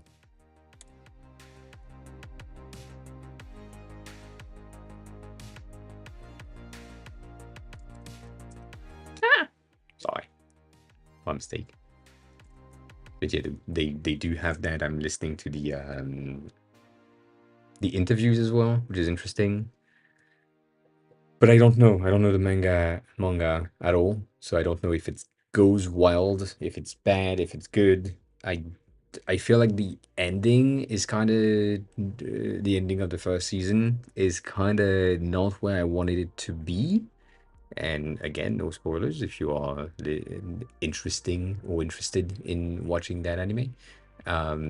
It just feels like a rushed, not a rushed ending, but a bit of a rushed ending in order to keep the viewers interested. So it's a cliffhanger, yes, but it's a rushed cliffhanger um, that I feel like it could have been better. But yeah, I don't know. So going back to what I was saying, uh, most of the anime that I've been watching in in here. Um, no, I won't have muscle. I will not. Um, Loki was good. Loki was really good. I agree. Um,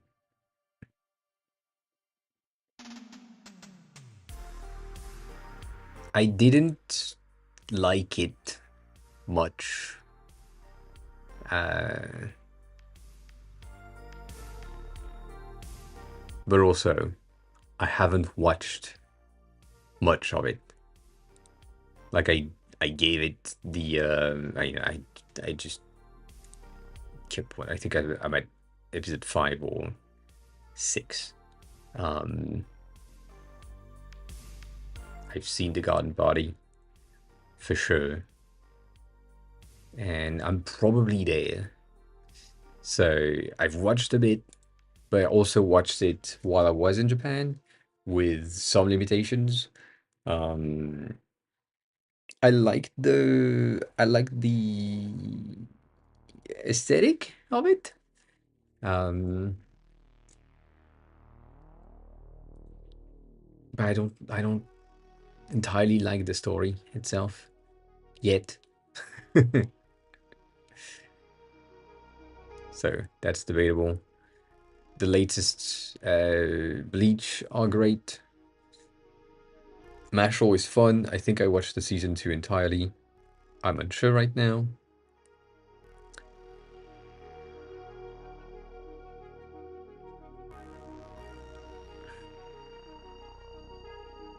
Trying to see like anime specifically. I want to continue Fire Force every time that I think about it. For some reason, it's not as good in my head as it is when I'm watching it. It's not that good, but it's good. And what I like most about it is the sound effects and some of the fight scenes, obviously. But yeah, um, again, in the hot take, Attack on Titan is shit. It is the anime. The manga is great, but what they did with the anime is shit. Like they did all they could to ensure that they only have uh, a core audience. Domino, hi, welcome in. I don't know what we're gonna build today. We don't have anything. It's Friday. Friday is mostly chatting and helping if needed, but mostly chatting. But we still have like the mobile app to work on at some point, so that might happen. I don't know. I don't know. But yeah, no, I mean, for me, the fact that they have taken so long in between, uh, Stony, fuck off. In between season 1 and season 2, like I think we're kind of close together, and then from 2 to 3, they took like 3 years or 4 years, and then 3 to 4 was like the same thing. That makes no sense to me. Uh, I know you didn't do anything.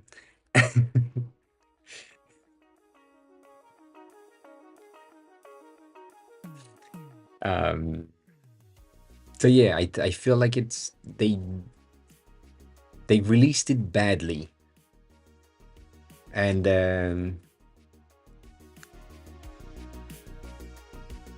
Attack on Titan is good. Attack on Titan anime is good.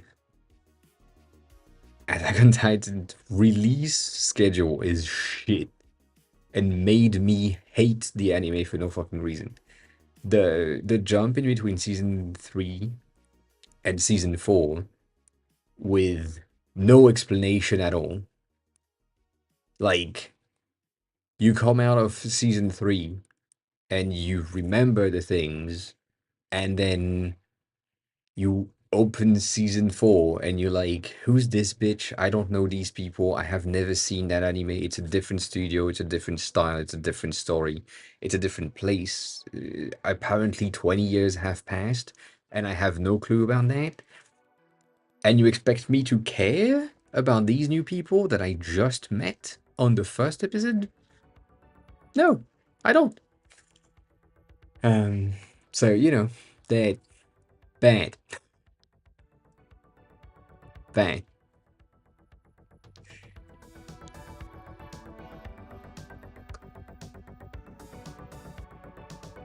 I have seen the Umbrella Academy. I think I've seen only the season 1 and a bit of season 2. It's probably in there somewhere. Or maybe I've seen everything. I also usually don't um, track religiously. I track, yeah, that's probably it. I think I saw maybe one episode of season 2, but that's about it. Um, yeah, not the greatest.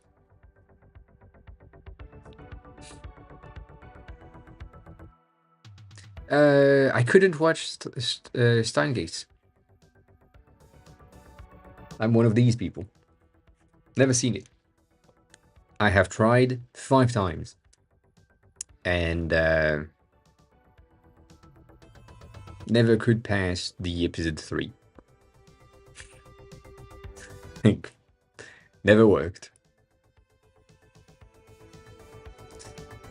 American Horror Story is not my thing, so it's not in there. It is not in there.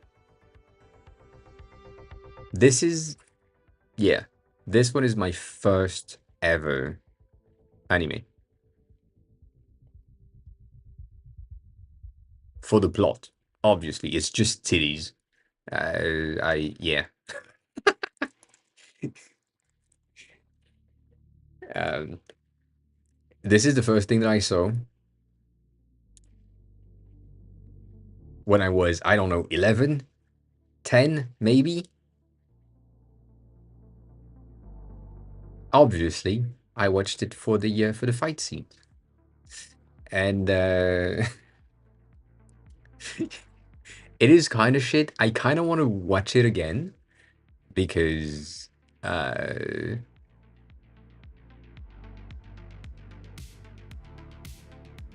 I just want to know if I've been extremely baited and it's that bad, or if it is actually pretty good and just no one knows about it. I think it's shit now, but yeah, I think it's in that era of anime where dubs were out of control, and so there is a high chance, like you can see a bit of a GTO feel to the design of it, here and there. So yeah, I feel like it's that thing, but also yes, obviously I have been baited, obviously, for no apparent reasons. So I need to watch it again. But that was my first ever anime, and then after that, I think I went to Naruto. I didn't like it. Went to Bleach, liked it a lot, um, and that's about it.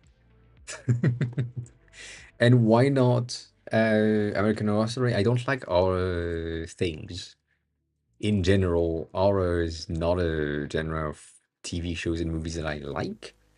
Um, and yeah,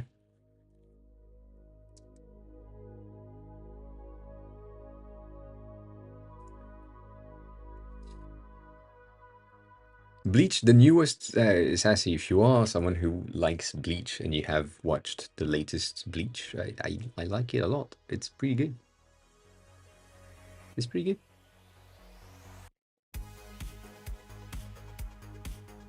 I mean, it's pretty good. It is good. Have a good stream. Um, but yeah, ReZero, not my thing as well. I tried it twice. I really attempt to watch things, but Sometimes I can't. Um,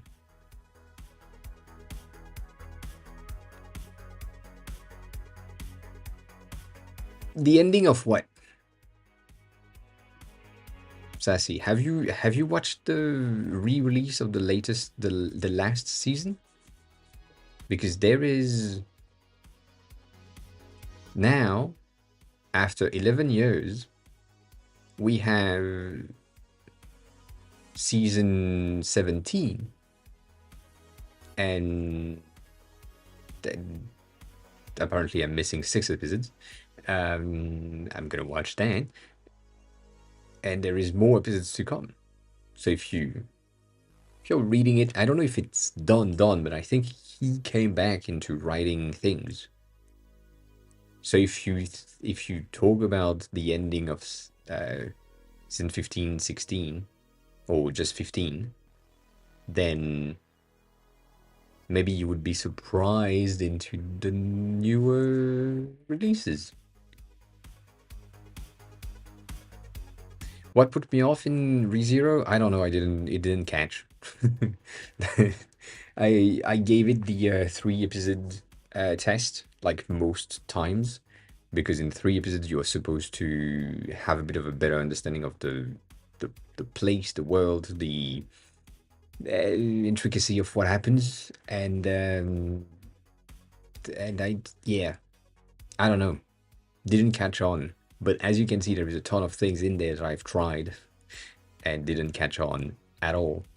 Um, there's also a ton of things that I love, like this one. The Girl Box is amazing to me, but I haven't seen the season 2, and I should, but I haven't. And a lot of my things are, most of the time season 2 is kind of shit compared to season 1. Therefore, I just don't. Um, but yeah, Big Yellow Box is really good for me. Cyberpunk is good. Same thing. I watched, I think, half of the season that is available, season 1, and then something happened and I didn't do the rest.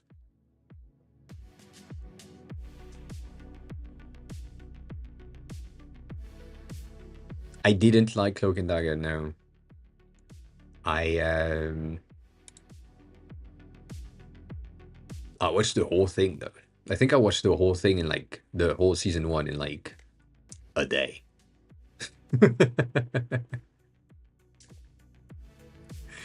And yeah, I I think the reason why it was shit to me is mostly because of the CGI and the way that it's like not relatable.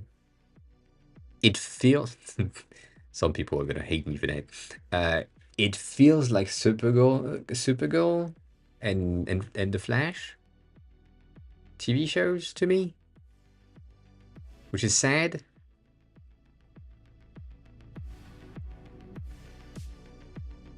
But yeah.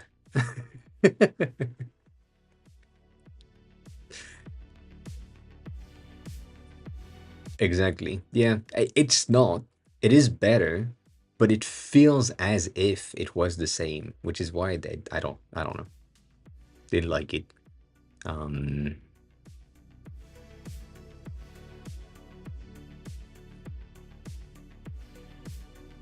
Food Wars is good. Still, same thing. Didn't finish it. That's a common trope. Violet Evergarden, same thing. Tried it. Didn't catch on it. I yeah. I did 2 episodes and then it was like not enough. Not interesting enough. The story and all that. Um,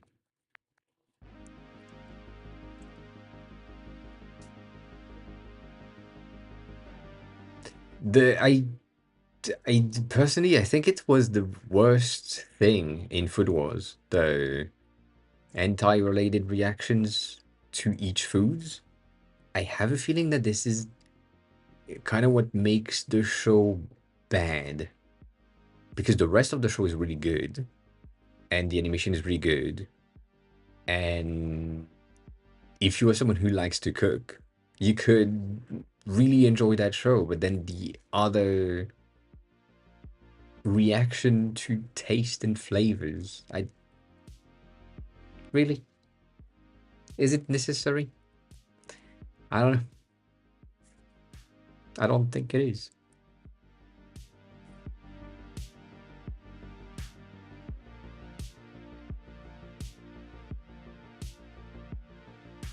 Sense8 is good.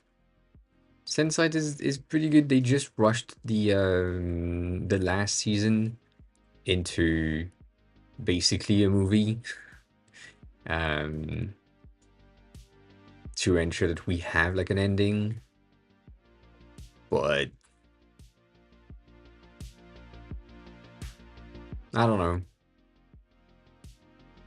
I I think it's cancelled for good reasons and for bad reasons at the same time.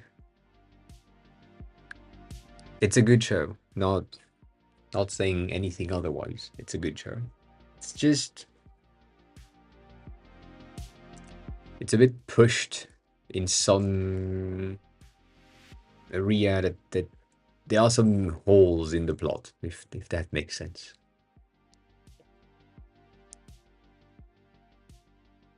Again, not spoiling anything, just in case, but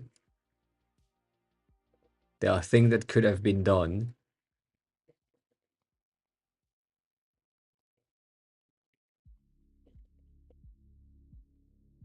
that didn't. That were not done. So, dang. I haven't finished Gurren Lagann either. That's no, I don't think more sex would have helped.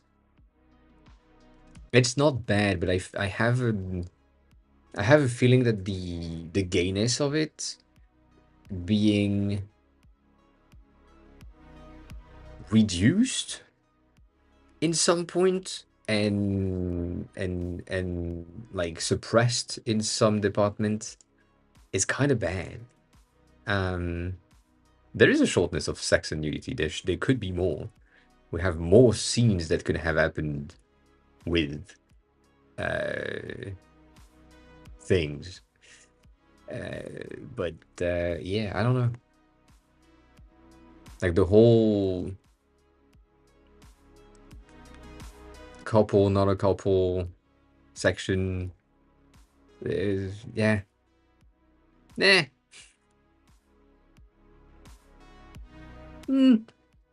Yeah. I don't know. I don't know. My favorite mecha anime is I mean favorite. I haven't watched plenty, but like Kuromo Kuro was pretty good. Netflix original as far as I remember, and overall pretty good to me, but most people disagree with me. I really liked it. I think it's some people didn't like it because of the like the main story being kind of weird.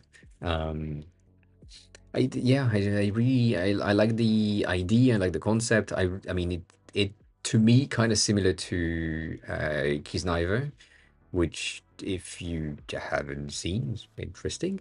This is an interesting story. Kisniver is basically Sense8, but almost better. Stony, if you haven't seen that and you like Sense8, maybe I don't know. I don't know. Yes.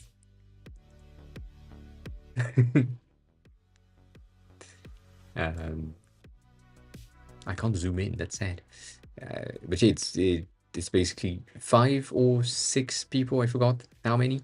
That are connected together in feeling and in thoughts. Sense8, similar. Because that was pretty good. Really like that. No, and yeah, I guess, Flora, I guess I agree with you. Not much of a mech anime fan either. I'm trying to find like other ones that I've watched entirely. Um, and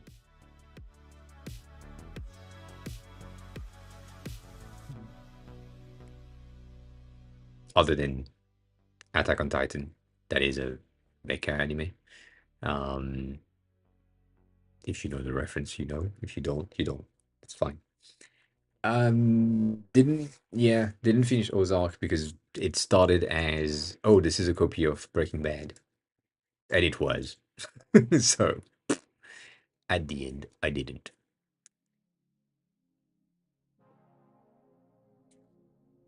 Same thing. Samurai Champloo tried it, not much or not enough. Psychopaths, not good enough. I mean, good, but I don't know why I couldn't finish it. Um,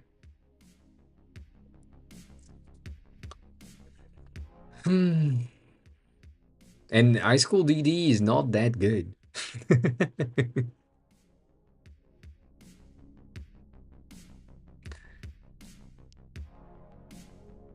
I don't think I finished Noragami.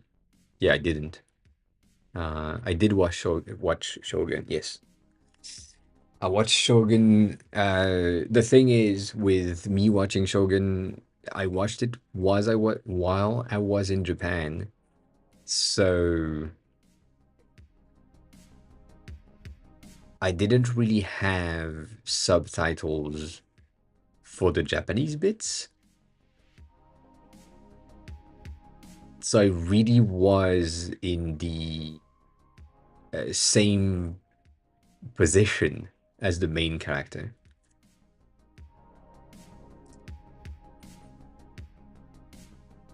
which is interesting. I need to watch it again now that I have a better understanding of Japanese again, right? Because of the school and all that. But yeah, I didn't watch it again. Um, yeah, High School of the Dead is the same thing as High School DD, which is not the same thing as Prison School, but like Prison School is the same thing. You watch it for the plot, for the concept.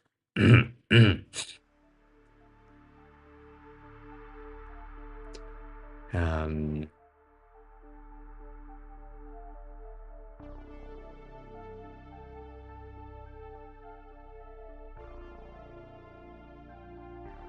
FMP?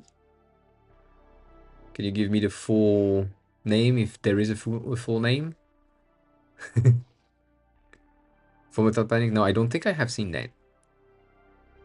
I don't think I have.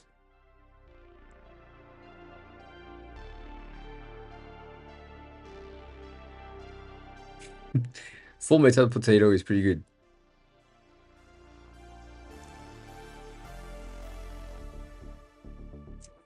All of these, technically most of these, I haven't started yet. So, plenty of Uncharted things. I did watch Shadow and Bones. It's bad.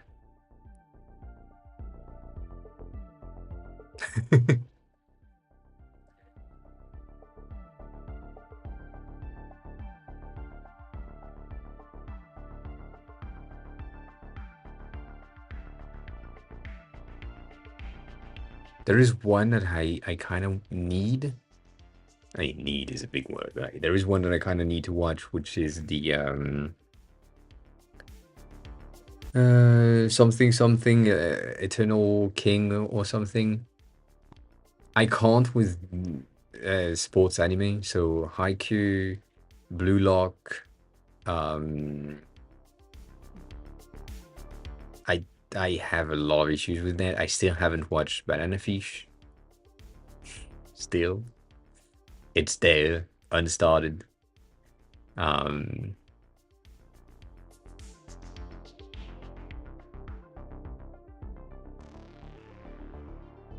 Usually when I find something or when there is like an edit on TikTok that I find interesting and it is good, I tend to add it to my list and see if I can then get access to it.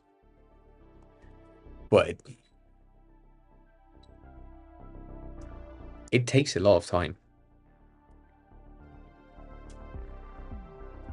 Like right now,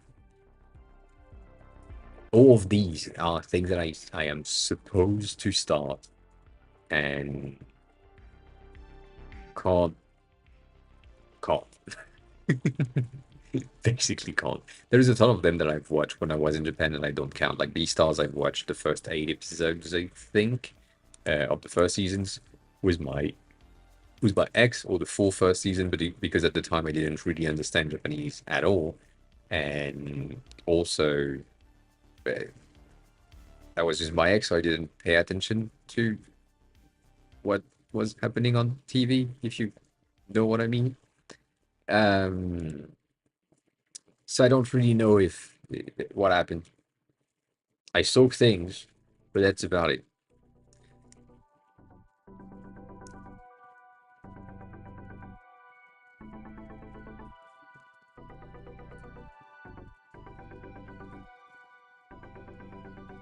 Mm, interesting. So I don't know if that's my vibes. It could try.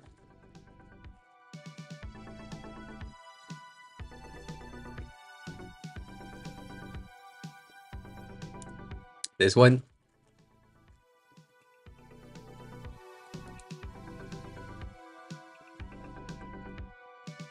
Hitman Reborn. But these ones are the newest edition. I think it's if I put that like last added and haven't started yet. It's kind of giving you like this is shit. By the way, I tried this one. I think I did 4 episodes. Um,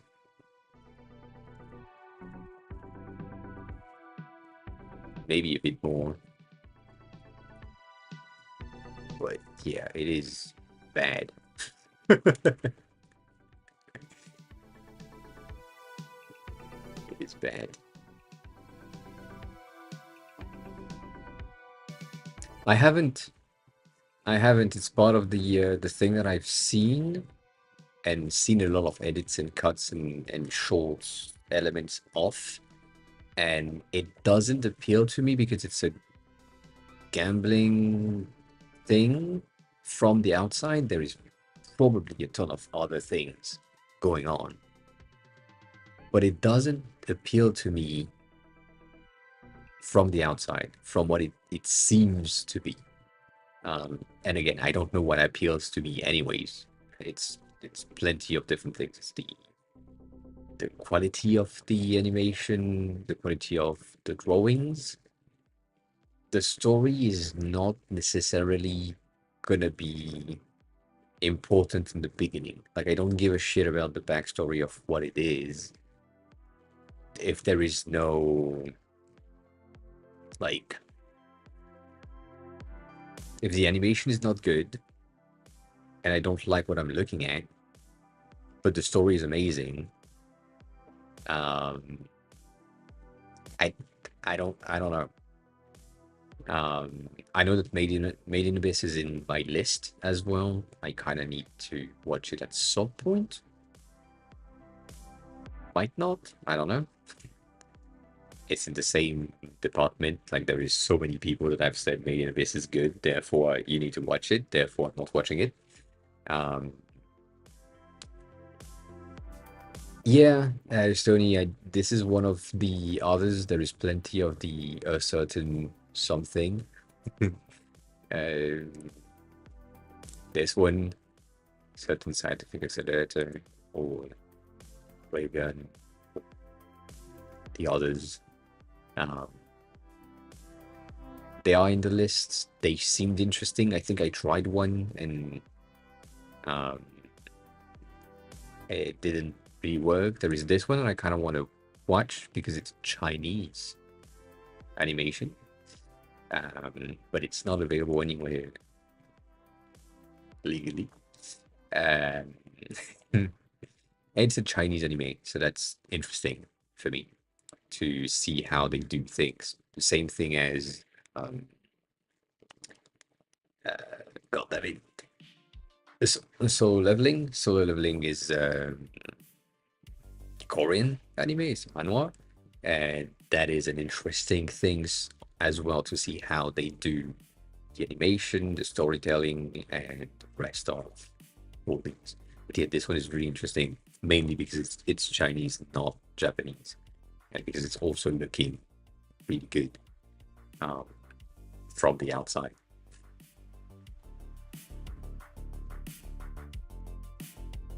See, there's so many things that.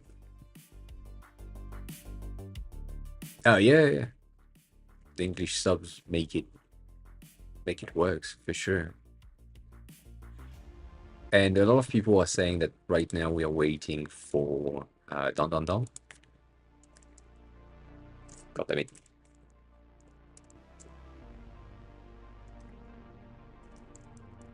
Is it Don or is it Don?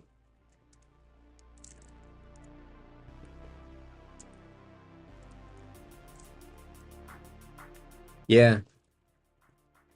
How do you type it?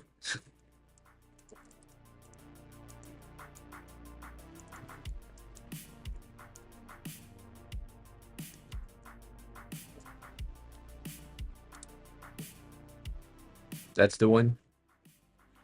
Yeah. That's going in the list. So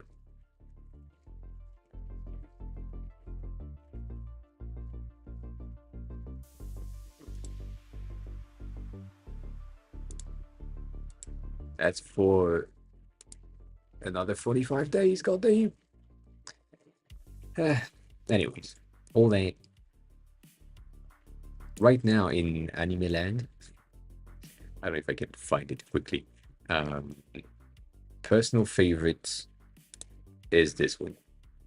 Death Parade has been uh, brainly enough and mindfucky enough to be interesting to me. And then animation wise, really good. Uh, Design wise, really good for me. Not too creepy, not too simple. Like a good amount of everything. I really liked it. And I think it took my first place. Uh, I don't really have like a rating of the animes that I've seen because I have seen so many. Same thing as you. I've spent so much hours watching things that, yeah. Joker was really good. Joker game. Didn't finish it. Appreciate it. Not that I will watch it, but you know, Joker games is really good.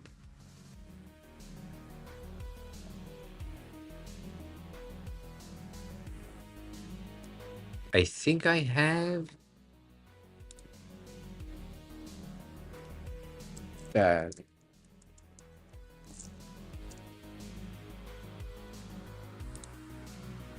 I think I did. Yes, I did. It's old enough for me to have seen it. He looks fine. I'm calling it. Any anime to recommend to someone that has only seen Hunter x Hunter? Uh, you have only seen Hunter x Hunter and you like it, or you have only seen Hunter x Hunter and you don't know what to watch because you want something better.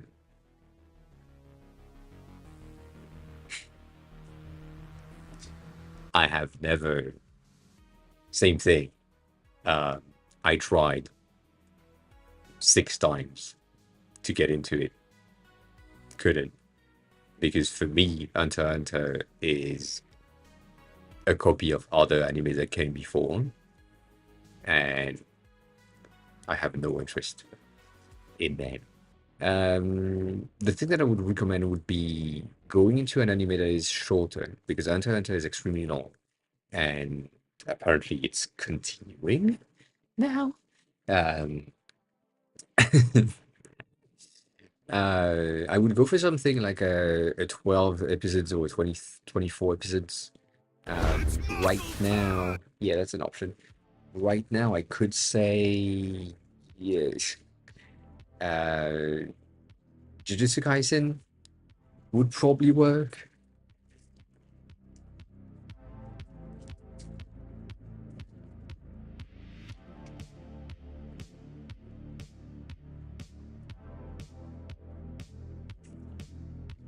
Probably. Um, Jujutsu Kaisen is pretty okay right now. No, actually not that. That's not what we mean. What do you like about Hunter x Hunter? Like, is it the power level? Is it the environment? Is it the story overall?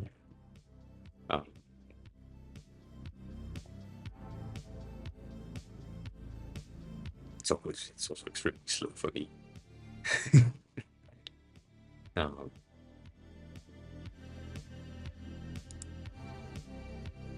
yeah. Also, yeah.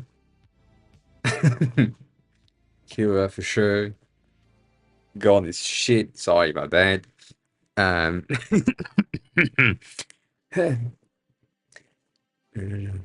seen any other ones? Cool. Um, I mean, if you want to go into the, I think it's just OF. Actually, I think it's just OF. I'm not sure. Um, it's also like a command that has been disabled for reasons that Twitch doesn't really like that recommendation. But yeah. No. Solo leveling is a pretty popular show right now.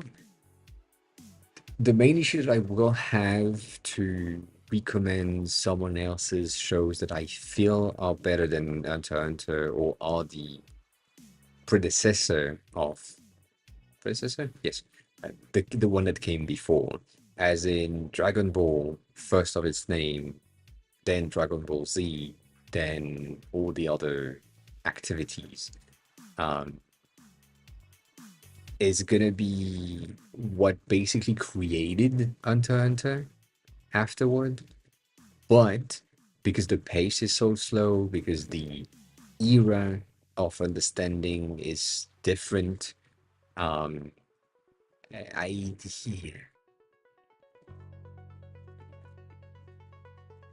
yeah, it's complicated to recommend. So that's why I would rather recommend you to watch something that is more current rather than and all the things because you would if you are interested in being interested. I know that sounds weird, but like if you're going to watching something new is to potentially develop an interest or greater interest into anime in general and other genre and all the things, I would rather move you into the same department and the same series and then move you into exploring, but like in a year or two, when you have basically understood and liked most of the similar genre animes. So for now, going into My Hero Academia, which is basically a copy of Hunter x Hunter, but with a better pace. I mean, I'm saying a copy of Hunter x Hunter. It's not, but it's the same genre. Um, Solo leveling is okay. Jujutsu Kaisen, as I was saying, is pretty good. Kimetsu no Yaiba first season, the rest is debatable.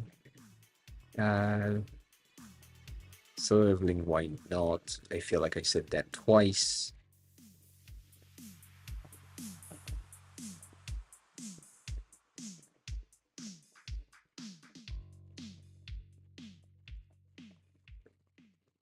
Oh, Vinland could be really good. Vinland Saga. Um, there is no powers, but there is power. I know.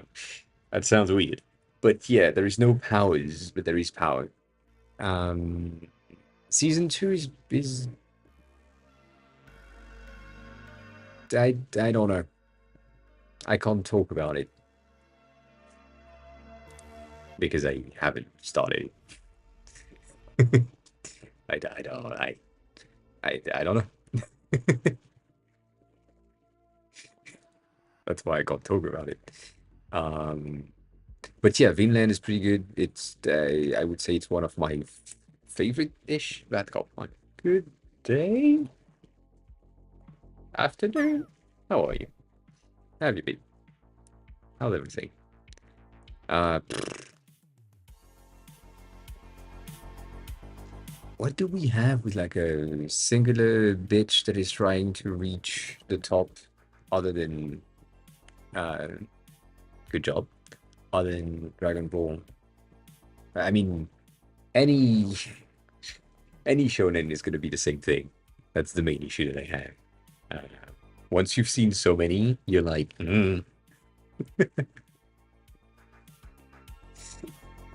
why? Animes is good. Anime is good, a good thing. Kim Possible is great. I'm gonna say that now for reasons, for the plot as well. Same reasons. Kim Possible is great. Um, Adventure Time is great. Yes. Um, agreed.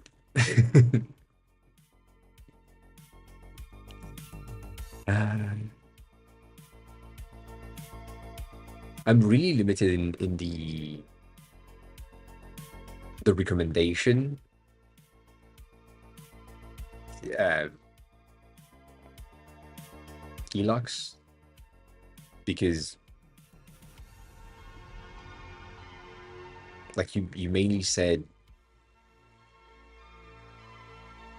you like the story, the genre in general, although you haven't seen any other ones. I feel like you could go with a that pisses me off as well. You could go with a One Punch Man. You could go with a Mob Psycho as well. Mob Psycho is really good. Season 2 and 3, I don't know. I haven't watched them, but One Punch Man is really good. But then season 2 is different. Gonna say that. Um, but season 1, I think I watched it 3 times. Um, Suits is a different thing. That's not an anime. Suits is not gonna go there. Um, what do we have for the basic similar pattern?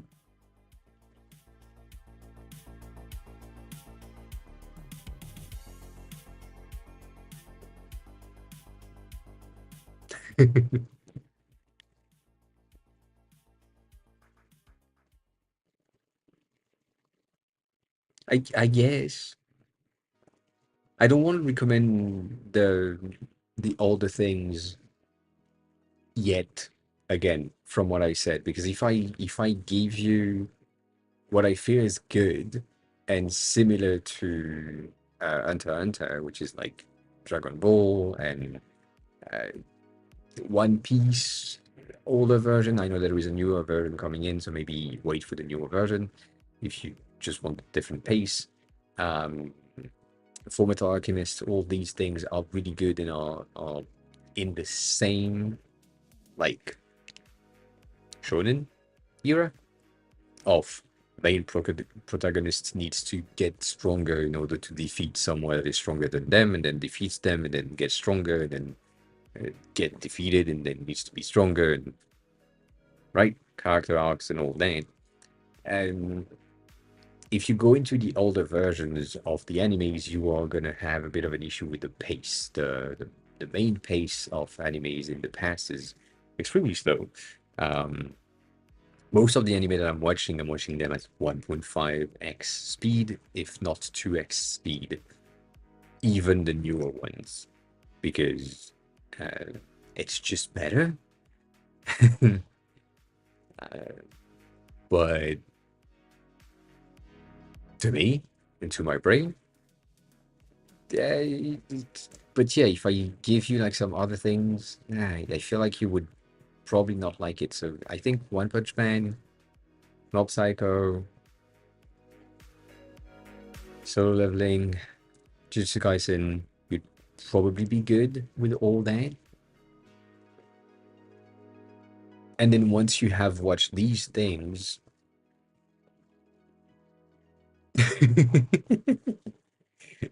um,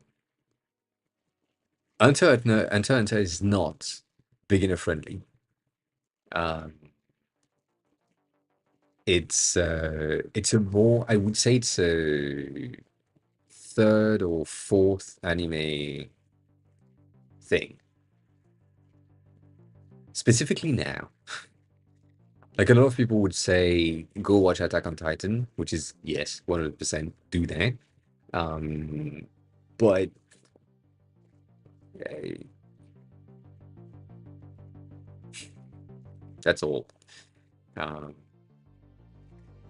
but yeah, right now, Attack on Titan is the beginner-friendly anime because you watch it without understanding what the fuck is happening, and you just watch it for watching an anime. And then after you watch it again to understand the underlying story that you didn't get the first time. That's why I'm using things like One Punch Man that is really simple and easy to follow, but it's also like way less episodes. Um, and right now, I feel like solo leveling um, is gonna be pretty good. Jujutsu Kaisen has more episodes than I would like to recommend, but also if you watch the first season, you would probably watch the movie and then the second season. Uh, and Konosuba is good. I haven't watched it for the same reason. It's SAO again. I like it's the same thing.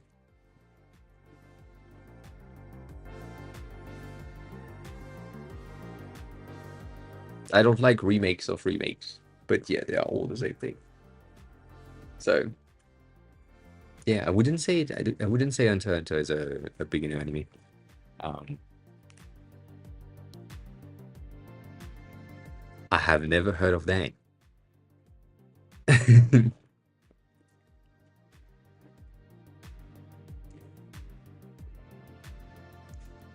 Diary.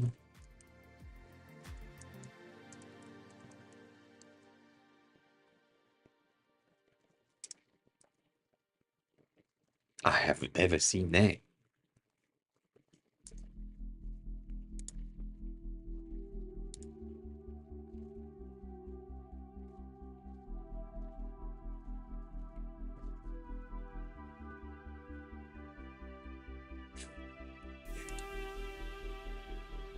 I'm seeing this, and I feel like I've seen that. I may have not seen it. Uh, but you know, I take it. I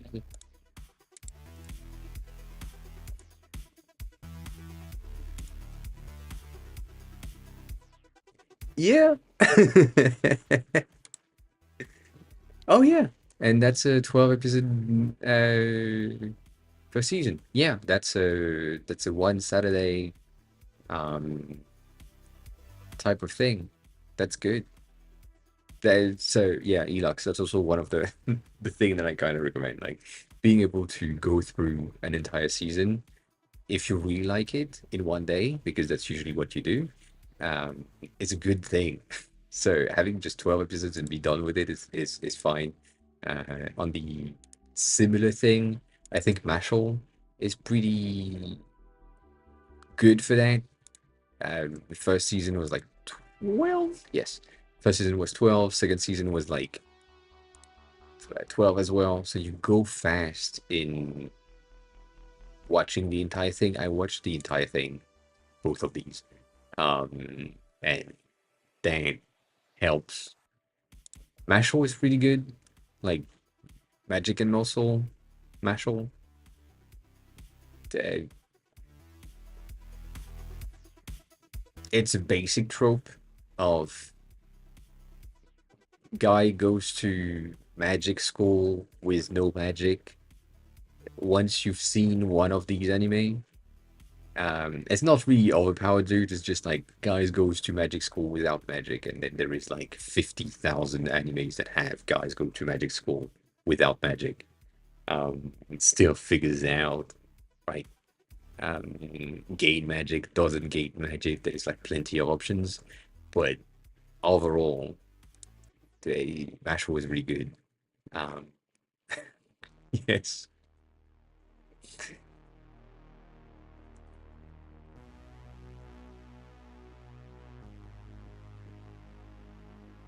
I don't think a movie is good enough, Stoney. Like I would disagree with that. I I wish. I'm sure I could. I'm sure you could, Stoney. Specifically you with the dev stuff. I'm sure you could. I like I would love to have the ability to say on Netflix, for example, um, get rid of the intro and outro, bump every episode together, and give me a 12-hour movie with everything.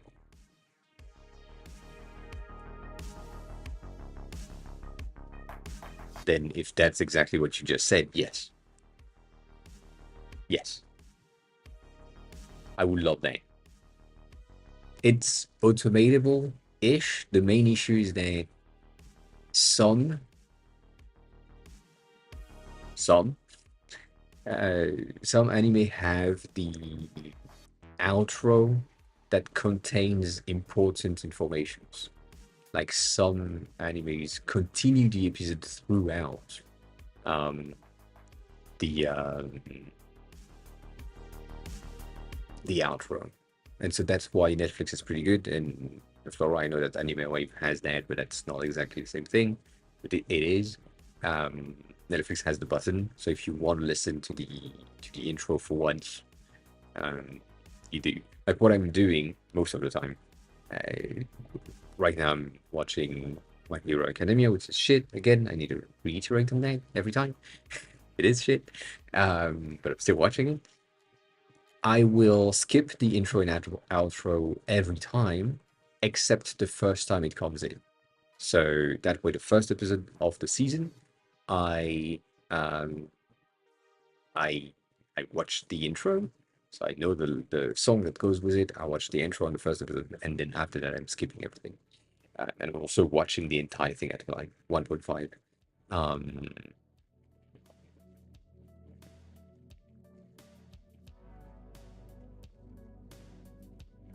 it is shit. It is bad. My Hero Academia is bad. Bad. Not good.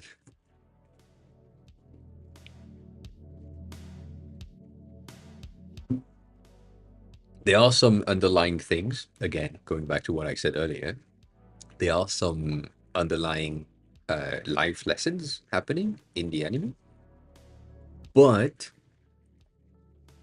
um, it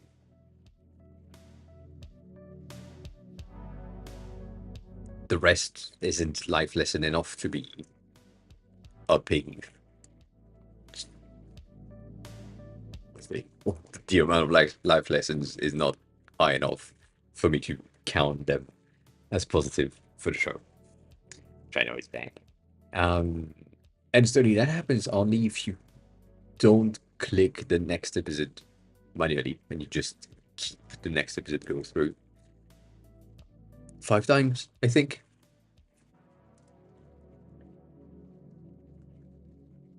So yeah, but also um, Anime Wave does that. I haven't. Nope.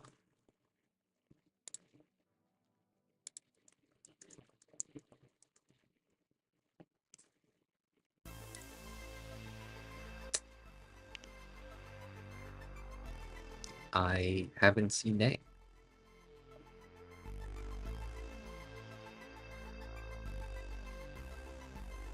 Dang, that's a solid rating.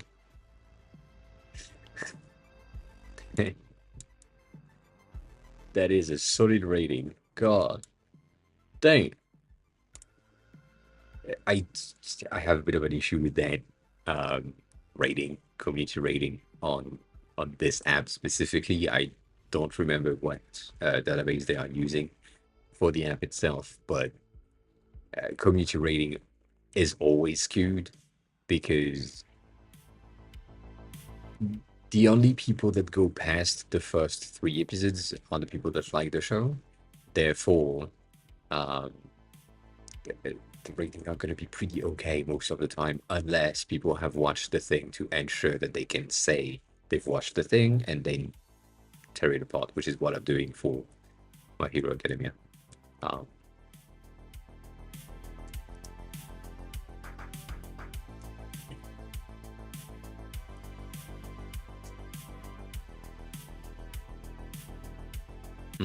I see. Well, I mean, you can, you know,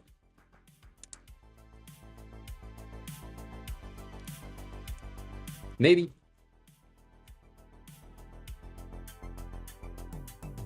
probably. I know there is um, a lot of extensions for Netflix specifically to help you have a better player, like an overall better player and an overall better experience. Um, so again, like right now, I'm on French servers, but um, like if I were to, which this one same thing, I need to watch that. Um, God damn, that's loud. Um, I have this thing, language reactor, for me to be able to learn Japanese at the same time. And right now you won't see shit. Well, I mean you do, but like you won't see shit because OBS is running. But this is a pretty good plugin for me as a Japanese learner because that way I can say, oh, okay, that this text right here um is like chisana. Okay, cool. How do I read that? How is it used? If I click on it, I can listen to how it's pronounced. The main issue that I have with it is that sometimes it blocks the how can I say that, the letters uh, in ways that it's not supposed to happen. So, for example, here I have chikabochi, which I'm thinking it's probably um, it's probably one word in Japanese, as in chikabochi, and that is because chika exists as a singular word and bochi exists as a singular word, but maybe when they are together, they form a specific understanding or a specific meaning. Then that language reactor doesn't really do that, and it also like blocks out. Um, it also blocks out sometimes like singular particles as just the particles when the meaning is not really uh, as like specific. Like it needs to be the otokoga or something. I don't know. Right now, these examples are kind of shit because it's the beginning of the anime, but that helps. To give you this,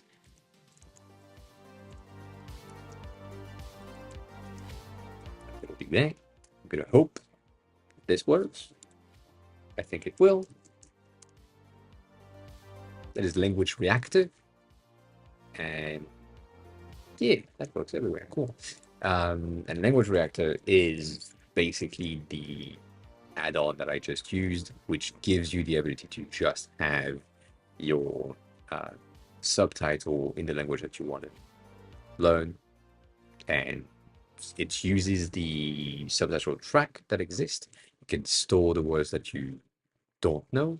You can favorite some words, and as long as or as far as I remember, you have the ability to create like decks for Anki and other things based on your saved words. I don't use that feature.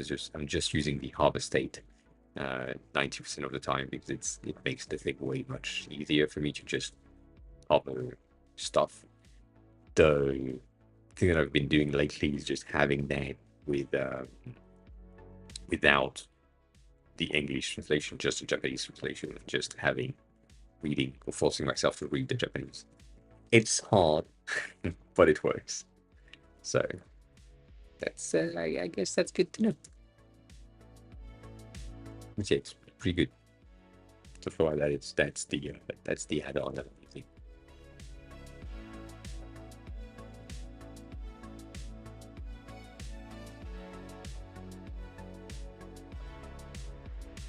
It's not much, but still, it helps. But thank you for this one. Didn't know this one.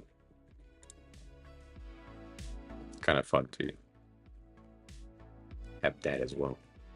It's kind of sad that this is French though, but yeah. You saw nothing. You saw nothing. I feel like I've seen that character in the past, so that's why I'm like, maybe I know that.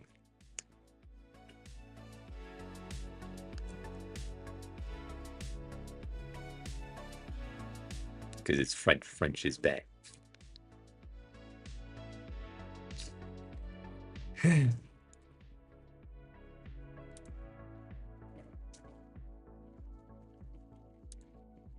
well rated overall. What the fuck? Sorry. Anyways, I do. I do. With all my being. Emily in Paris is the most stereotypical rendering of what Paris should be. If you go into like any shots, which obviously is a TV show, any shot of the show, any places, anywhere they go and film, streets are clean. There's no one sleeping on the street. It smells nice. It looks cool. People are nice. People are nice. Yeah. And yeah, no. I went. I Dad. As far as I remember, I think this is.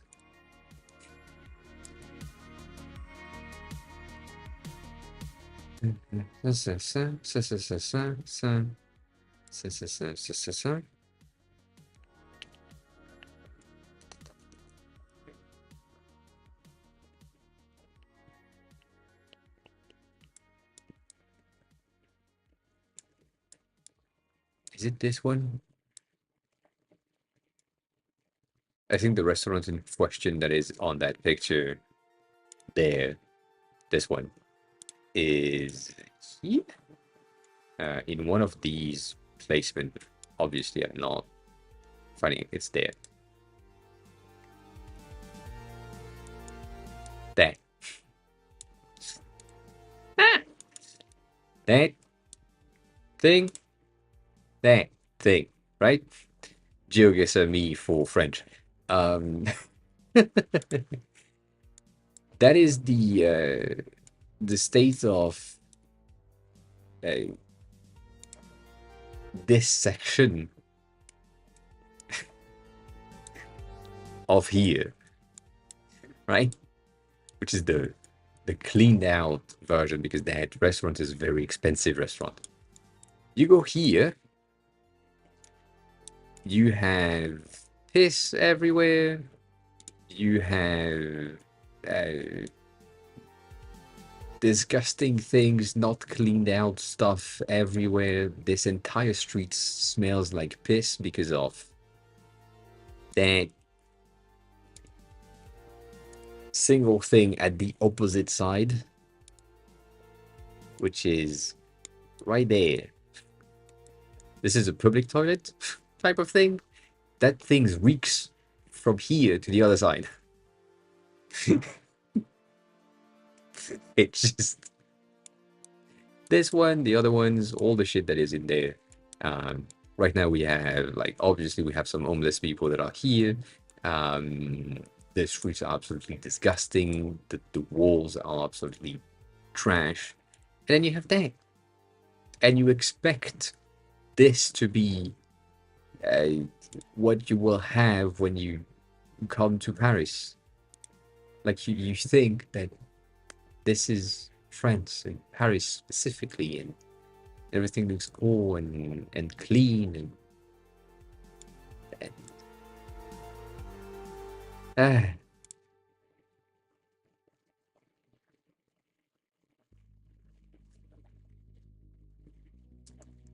I have never seen Paris this clean. Even now, with the Olympics, all the streets that are supposed to be cleaned out were not. Like, as I said, at the beginning of the week, like on Tuesday, I had to go on a meeting, or to a meeting that was basically here, and I had to go through that street right there. And they were cleaning it.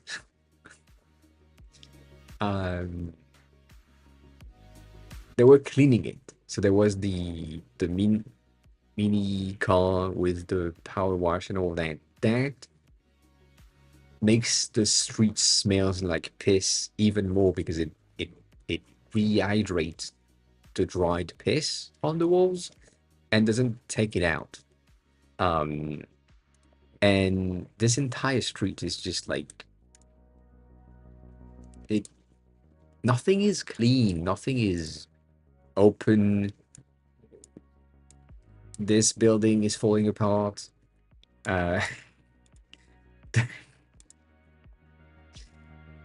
This this is absolutely old and disgusting and not maintained into its glory days. But then you go in a nice day and you're like, oh, that looks nice.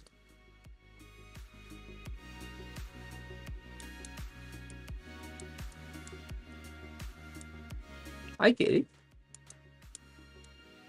And then you have that. What the fuck? Why?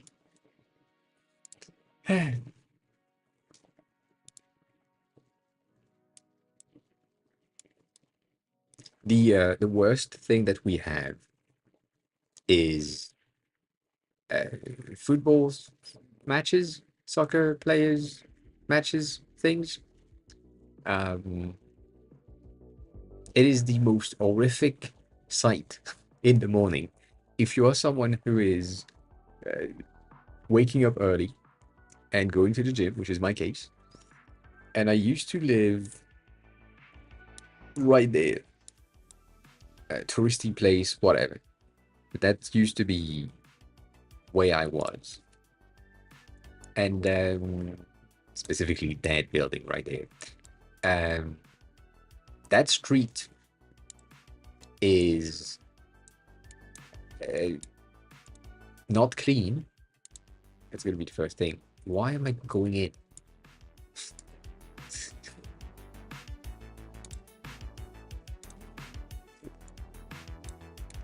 But these shops, no, the food is absolutely shit. These are the worst kitchen that you can have. These are the examples of um, sanitary things that you don't want to do if you do the sanitary training of having your own restaurant.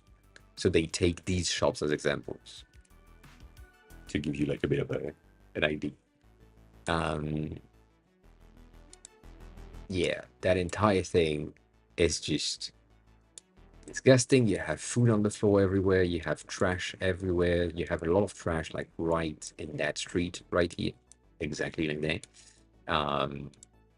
And it's just in the morning after a football match or a soccer match or whatever. All of the trash cans, these are open up and on the floor just because the supporters are not respectful, and if they lose they destroy the environment, and if they win they celebrate by destroying the environment. Love the French. God damn it. Like, look at how bad this looks. I mean, this is one of the best sites that we have so far, but you want to go to the like nice historical monument that is here. What do you have? On Google Maps, obviously right now they are showcasing the best pictures that they have with the bright lightning and all that, but just before we had like barricade and all that. Makes no sense. Nothing like nothing like that. Anyways, yes, this is false. This never happens. There is a reason why the background is out of focus. Big reason.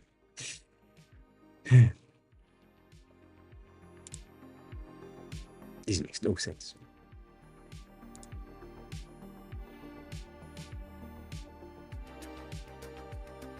No.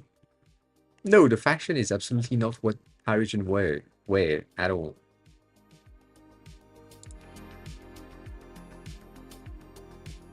Like, this is an actor. No French people in their right mind would be outside with a pink blazer. Not even the gays. And not one that is like not sitting right on the shoulder, not with a opened up white shirt that doesn't match.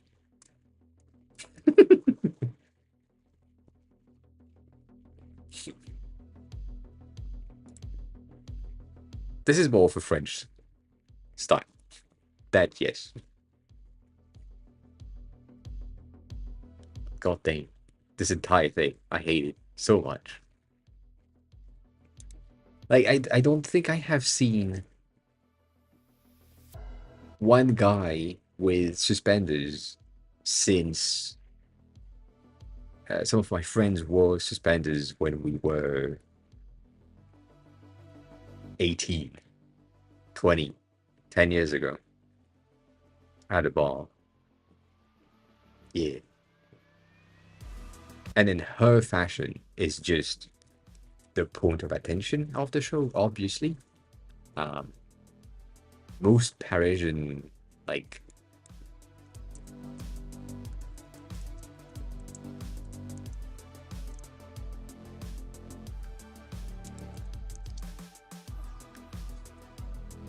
most Parisian streets are gonna be like that. She's not the same. I know. But yeah, that's a more representative Parisian environment. This one was a cold season, yes. I'm trying to look one that is not on the cold season. I guess this one is less cold season, and that's behind Notre Dame, which is not even. Yes, even. Whatever, even. It's not. It's another one. Oh, that's not Notre Dame. That is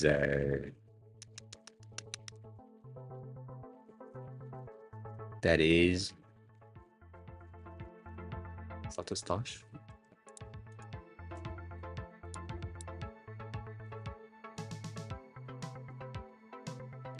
That picture has been taken right there.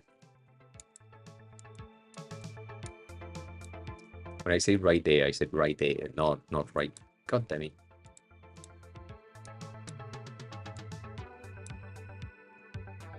Right here.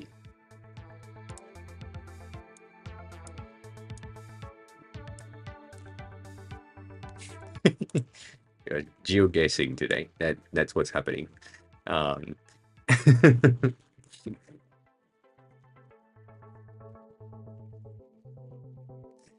so it's not the same. Like, this is more realistic, and this is technically right there. Ah,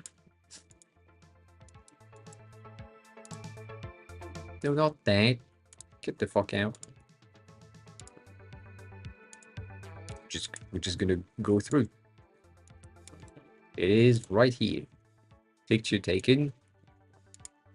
Ah, well, there, there.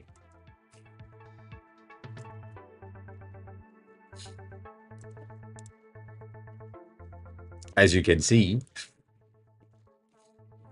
not necessarily the cleanest of moments to take that picture. It's not. God damn it, not that. It's not the same. Anyways, that's more Parisian sight right now. Forget about it. Forget about it. So yeah, everything in Paris is shit. It's false. It's false advertising, and we don't like it. It makes sense, but uh, one day, one day is gonna be fine. I don't know.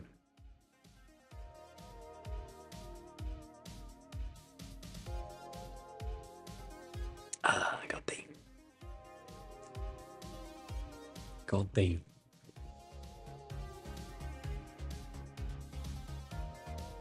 I don't know if I have like another really good representation. The thing is, Paris is as shitty as possible, and if you go into the south, I mean, everything. Paris is basically at the north of France, but everything underneath Paris, south, is gonna be better. Cleanliness wise, how can I say that? When it comes to the cleanliness of the streets, the main reason for that is because it's smaller and there is less people, so there is less cleaning to do. It is still, in my views, kind of trash, but it is cleaner-ish. And like when you go into the south east or southwest, both of the sides, and smaller city, smaller village, you're gonna be in a really cute looking place with a better French experience than if you come visit France and you just visit Paris and think that France is Paris. So I think I have talked about that in the past. It's not true. It isn't true. France is not Paris.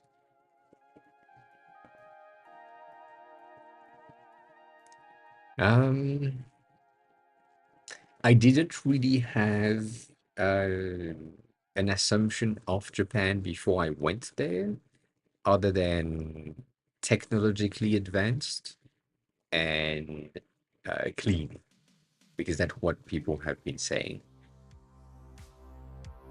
Technologically advanced, I disagree.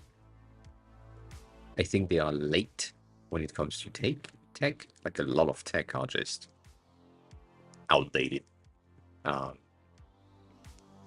and clean, yes, clean is no, not really. It depends where you go, but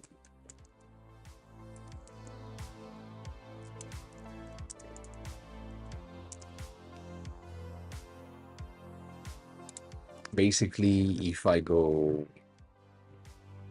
close to where I lived, like there, bitch, give me the. No, there's too many shops around there. I just want that. I will kill people. Thank you. Um, if you go in here, for example, at a time that is people are awake, um, there is some anime stereotypes, of course, because this is the street for it. But as you can see, the floor is pretty clean. Oh, there is one. We got one. But the overall, like the smell is pretty good. I mean, technically, the smell is extremely good here because we have this, god damn it, corner shop right there, which is Marion Crepe, which is the French sounding crepe shop, which is just smelling sugar in the entire street. It's not that good, but yes, it is overpriced for what it is. But we have one here, and we have bitch, not burlesque, further down at the other side of the street.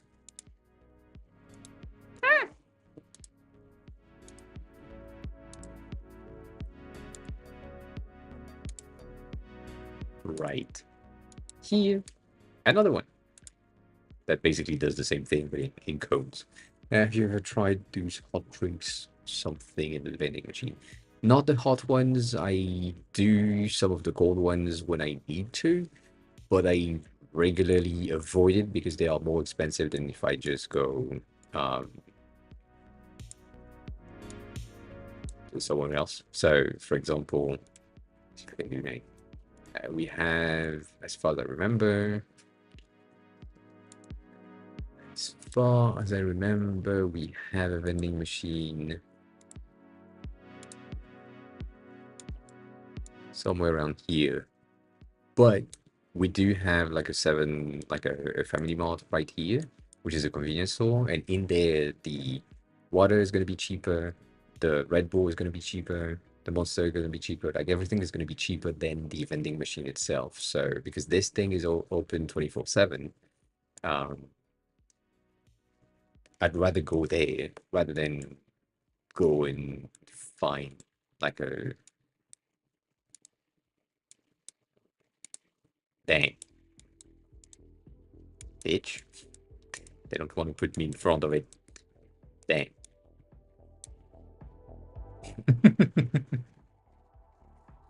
Because it's so close. Right there. There is free Wi-Fi everywhere. Basically, every time that you have like a port, there is a free Wi-Fi thing. Most of the time. So, yeah. The fact that it's written here, I don't think it's true. But as you can see, there's a bit of trash right there. But it's not really trash, it's just like construction things. Still, trash right there. Though, again, street is pretty clean overall. I wish I could have like a street that is more uh,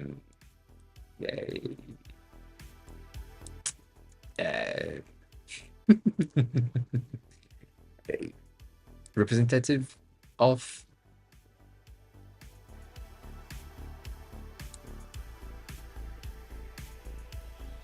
I guess.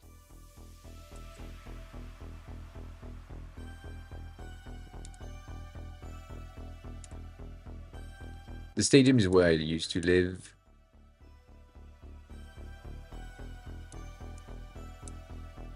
I mean, maybe.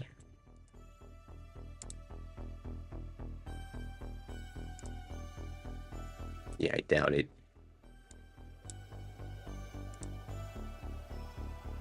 It's not there.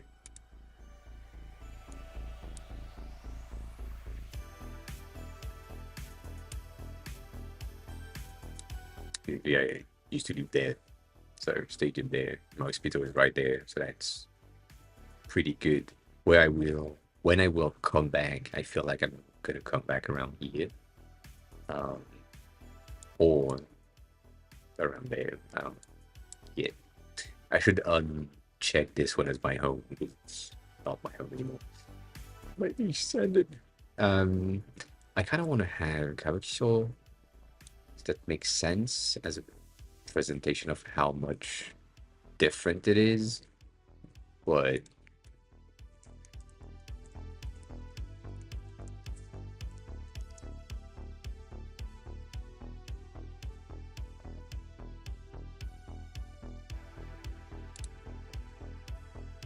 not that.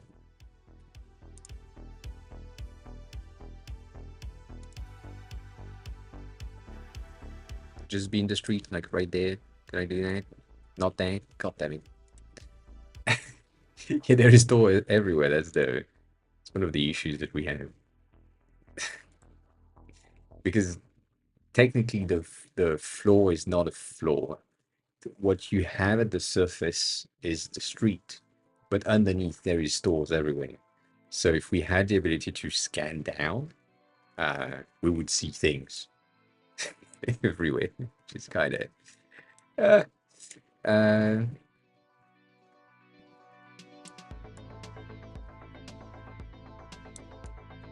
I mean, I guess this is the dirtiest place, or some of the dirtiest place of Japan, specifically of Tokyo, where these places are where there is the Tokyo kids. I don't know exactly how to call them, but they are the people that are without a home, uh, without parents, or there is like abusive parents at home, so they prefer to stay outside. And also, all of the drunk people are there at night, in the morning. This is a very morning thing too.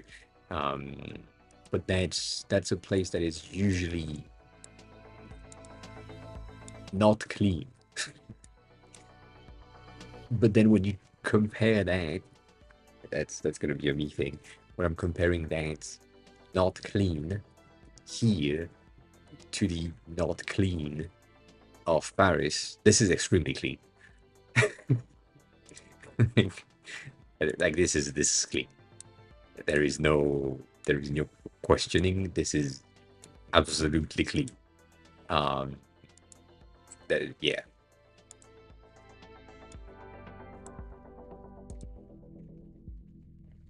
and obviously,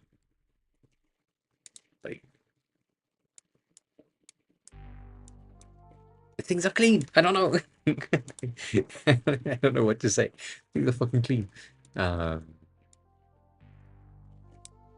and yeah, it's pretty good. But going back to what I was saying, um, technologically speaking, they are not advanced at all. They are mostly late to tech because the thing that made us say that Japan was advanced technologically in the past was because they were, and they gained that title of technologically advanced, and they didn't really improve on what was technologically advanced at the time. So some of other things are advanced. Yes, of course. There is the billboards with the cat. There's like kind of 3D.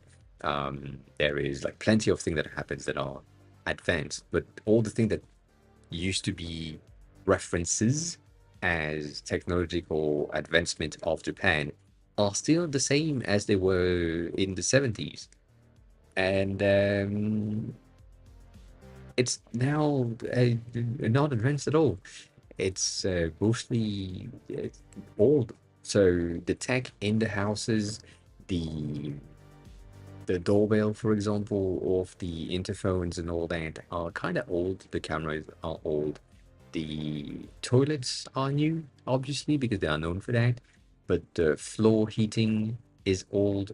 The wallpapers are old. The buildings are mostly renovated because they have like rules now for earthquakes again, to be able to ensure that if there is an earthquake, the building stays up. But yeah, all of that makes, I mean, to me, a lot of sense. But do we have? I don't think we have. Oh, yes, we do. Okay. See that building right there that I just clicked on? We have one sub level, two sub level, and then we have 9 floors. There's just one building.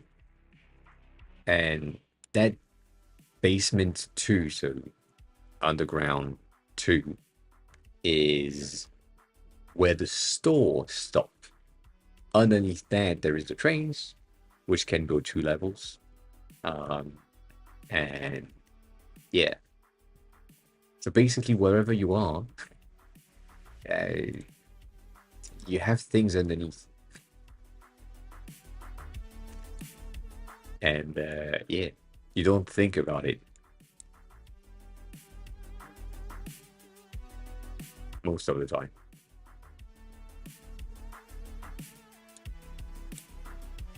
So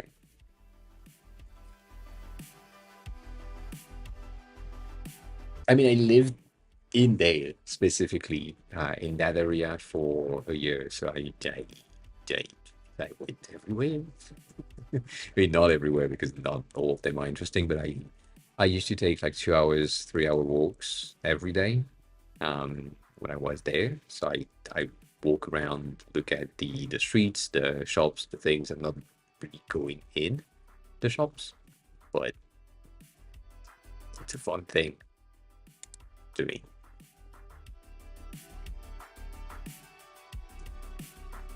Yeah, I mean, it's fine.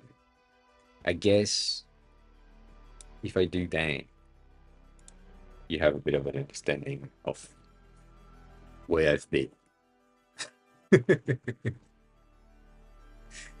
Mostly around here, and then a bit around here, and then I went there as well.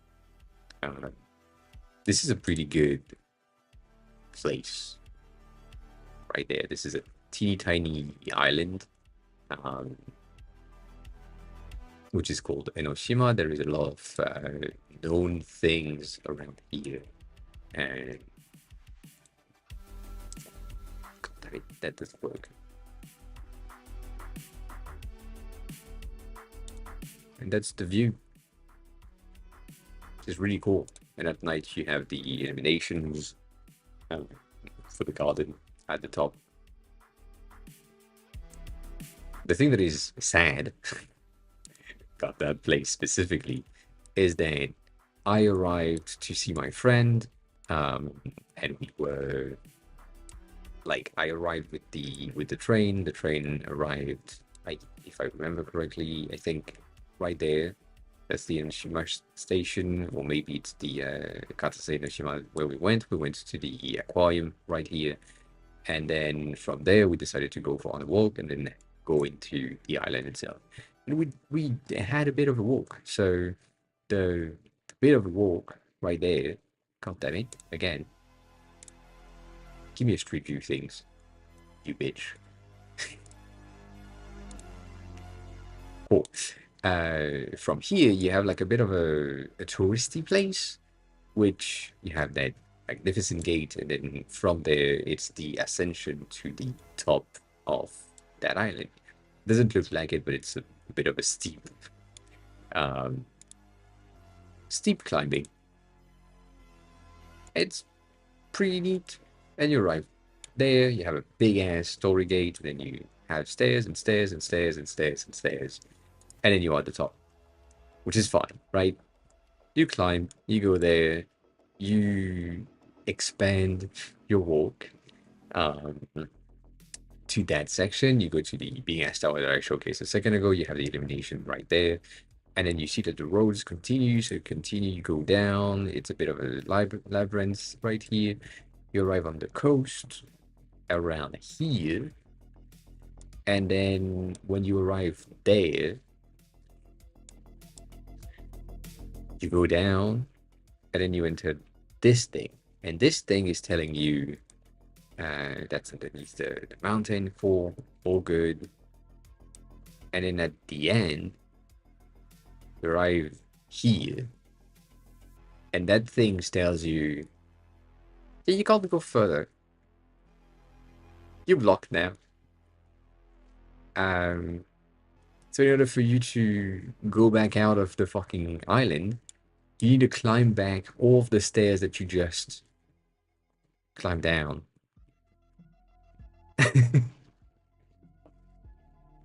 So you need to go back up and find your way through the stairs and then go back to the top a second time and then find the second street, which is lower, and then go back out. And we forgot about that. So we ended up doing the ascension twice. Yeah, no shortcuts. No, they could have had like a thing that just, I don't know, bridged or at least went around like they do here, but no. No, you need to go back up. But it's fine though. But yeah, this was nice. Personally speaking, I do like these places. That's where my where my ex was or had, like my ex grandmother had a building, or not a building, a flat. So we could stay there. It was pretty good. Um,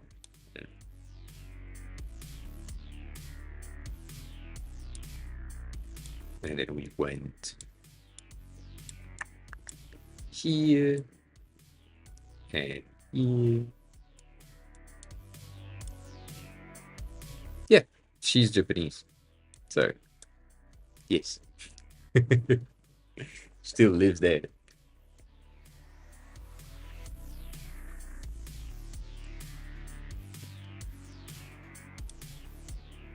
No, that one. That one is French, obviously.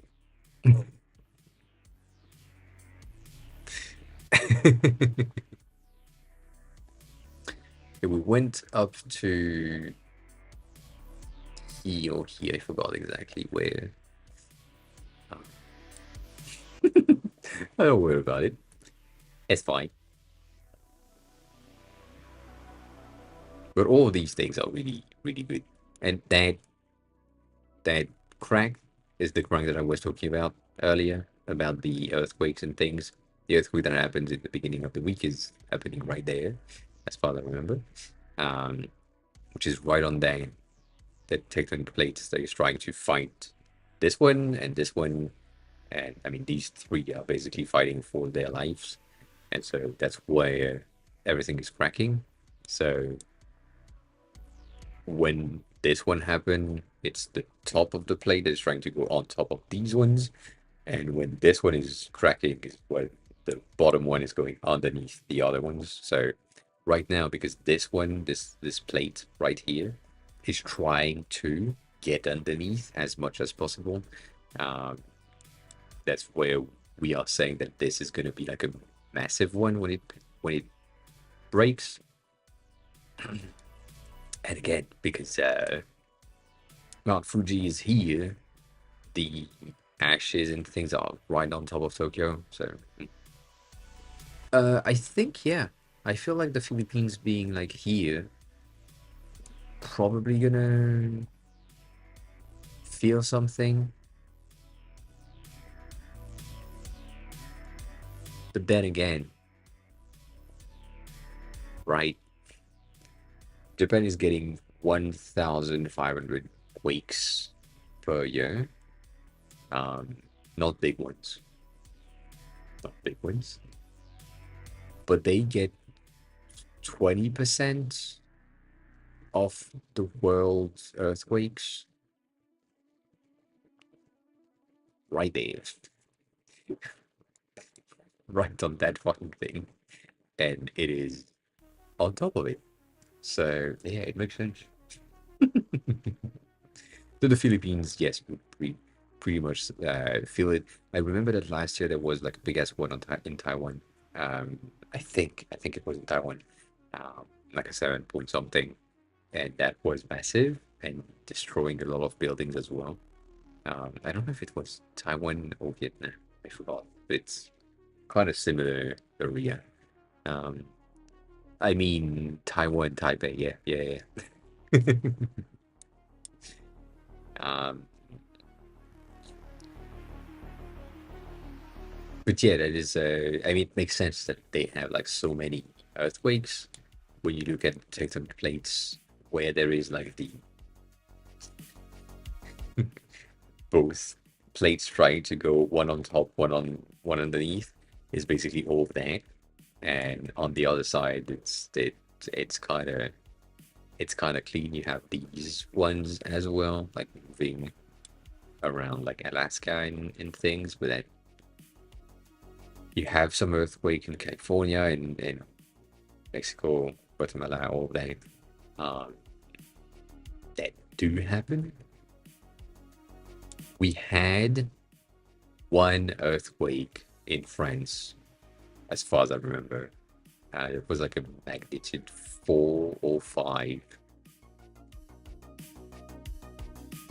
25 years ago, 15 years ago. Uh, so yeah, it's been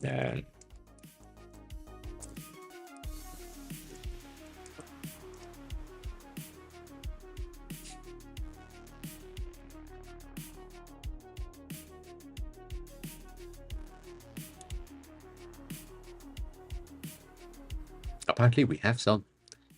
Um, I don't know if they are man-made earthquake, but maybe we do.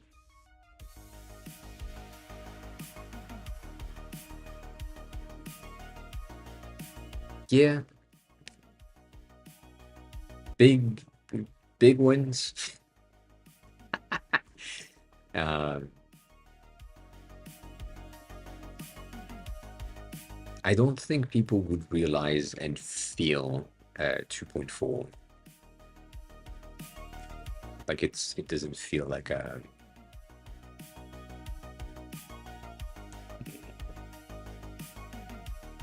yeah.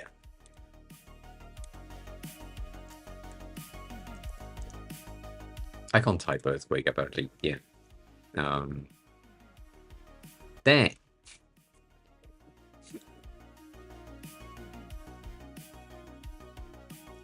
in 1909 we had the biggest earthquake where I was born of a 6.2.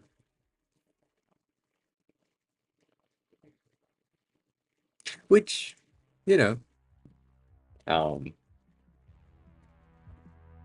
I'm not expecting our French architecture to withstand an earthquake at all. So the fact that only 46 people died, that's a good score. That is a good score.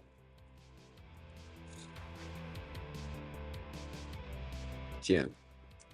Being a gas from the bubble in the north of the country caused a lot of damage. They stopped. And the bubble would have made their so much more rich, but the people have spoken. Interesting. So basically getting the gas from there made the earth crumble.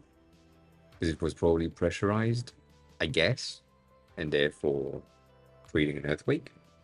Guessing.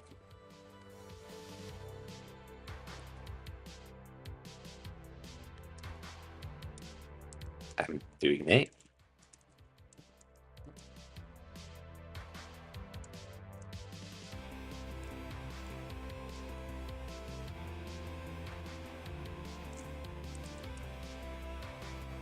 Why can't I type this?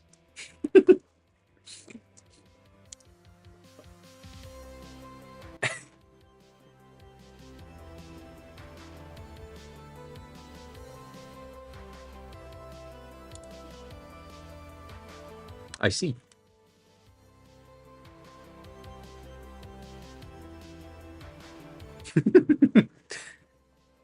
uh,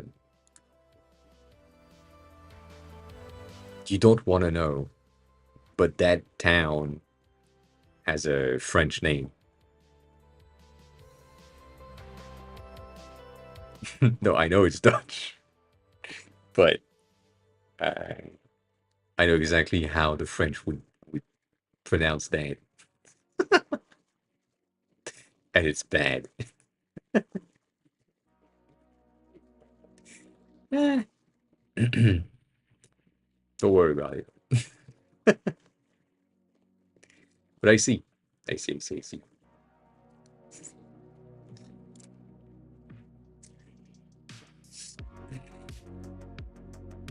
And it makes sense.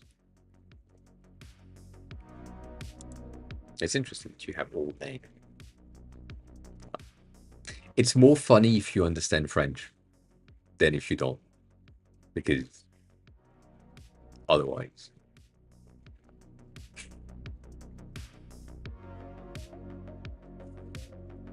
This would be pronounced gros nageant, and gros nageant would be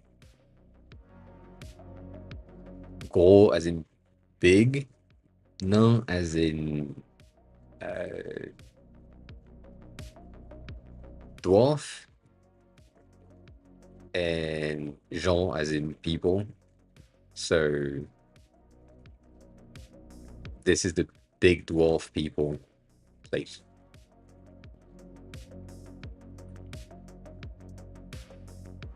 Yep. Which really doesn't match with Dutch people.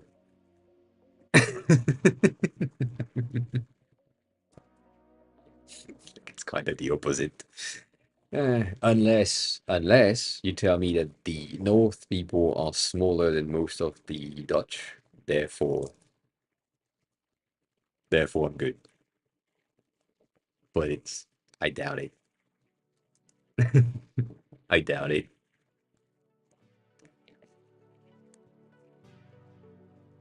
Oof, goddamn, that's what happened. I see. But yeah, no. Overall,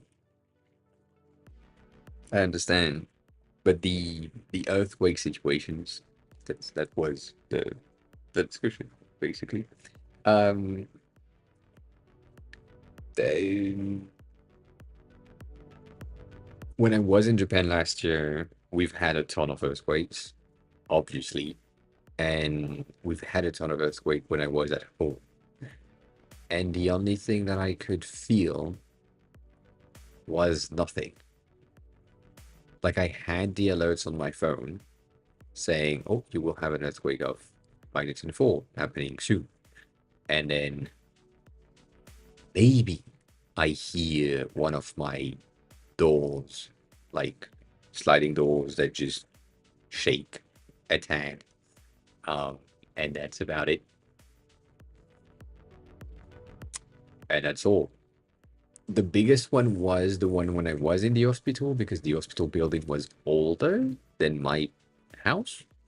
And so the earthquake proofing of that hospital was like older. Uh, Still, like I didn't feel much of the earthquakes while there. I have not no fear, but I have less fear now of the earthquake based on where I stay. I do still feel like the earthquakes and tsunamis and typhoon and all these things have a greater psychological impact on me than other man-made disasters. So that is pretty good. The feeling that I have when I'm seeing earthquakes happening in Japan or in Taiwan or in other places, and I see how that happens, I'm like, yeah, cool. We can't do anything. It's just the Earth is doing something. Like, there is no preventing it for real. Um, I mean, the prevention would be to uh,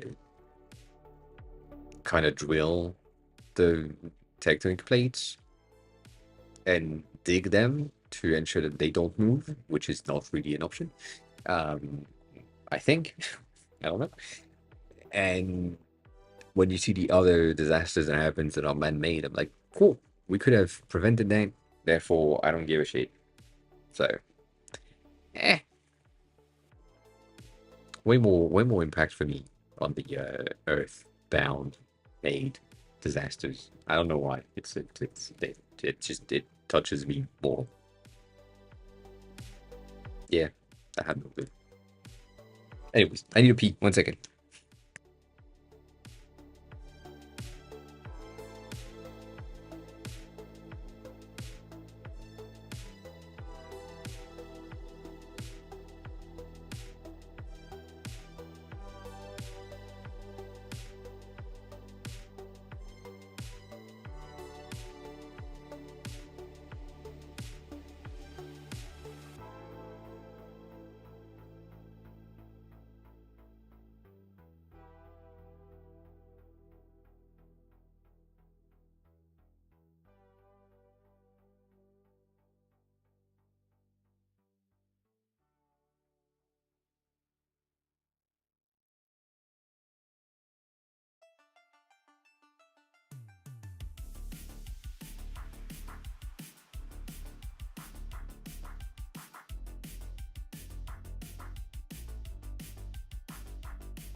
Anyways, ah, good timing for the ads. Good timing, if that's true. I doubt it. I doubt it. I think we also, Sony, going back to the name of that place, I think we have a similar uh,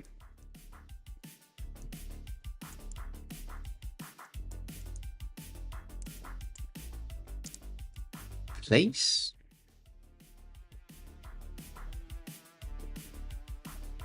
or name.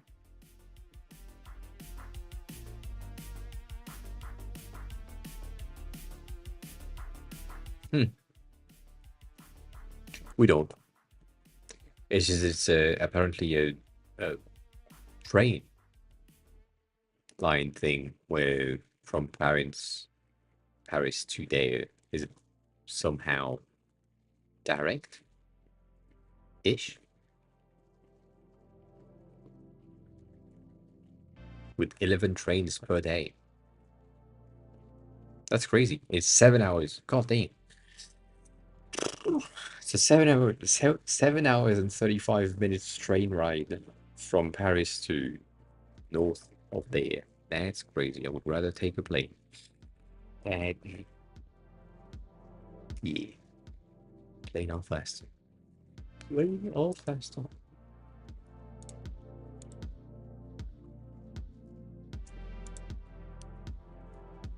I think that's yeah. God damn it. Um,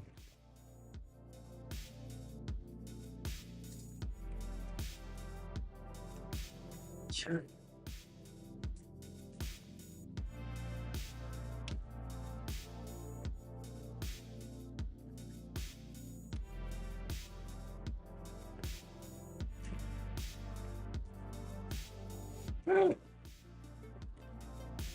Yeah, I mean, I don't need more luggage. I need I need less luggage. For what it's worth. Yeah. Ooh. God damn, I'm tired. I know why.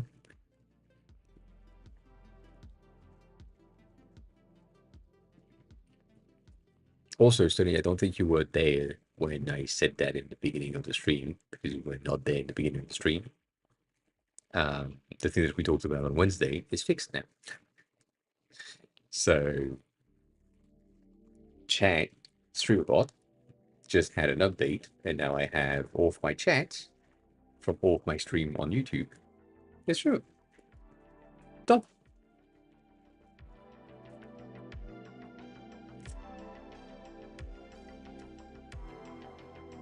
Ugh.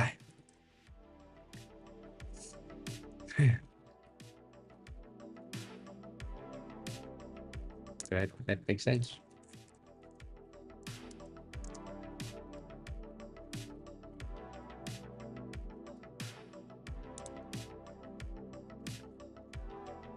That is interesting. What does that entails? Like, what is in?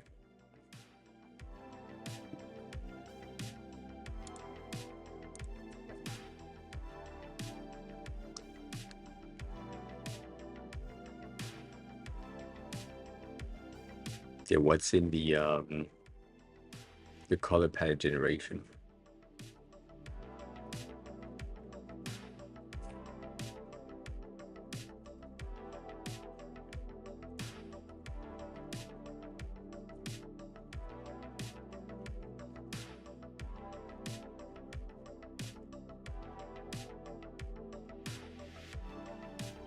Interesting. And yes, actually, Stony probably has a bit of a rough understanding of what video processing is. Like slightly surface level. Only spent 5 years on it. Surface level.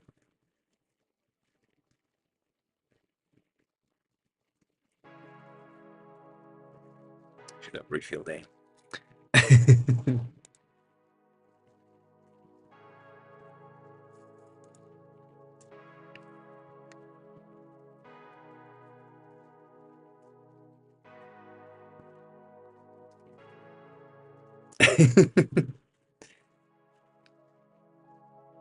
And right now you're asking Stony if he knows video formatting and processing is kind of the same thing as if you were asking me if I knew about design layout. It's the same amount of question. Man, it's quite a yeah. That's the story.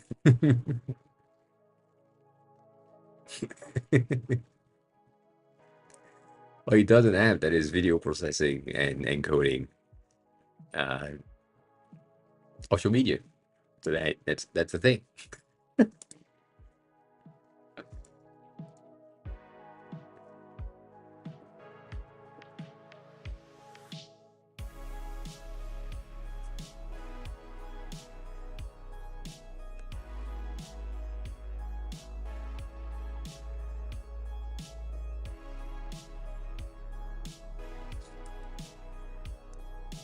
Anyways, that's it.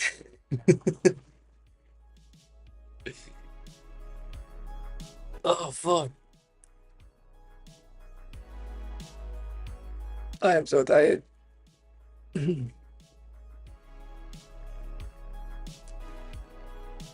Copy. I feel like I should have slept today instead of working. I tried to use ChatGPT to manage the database on Swift, and it didn't help. And Claude is much better, but it's still shit. And apparently the thing that I'm trying to build could be built in Figma. So,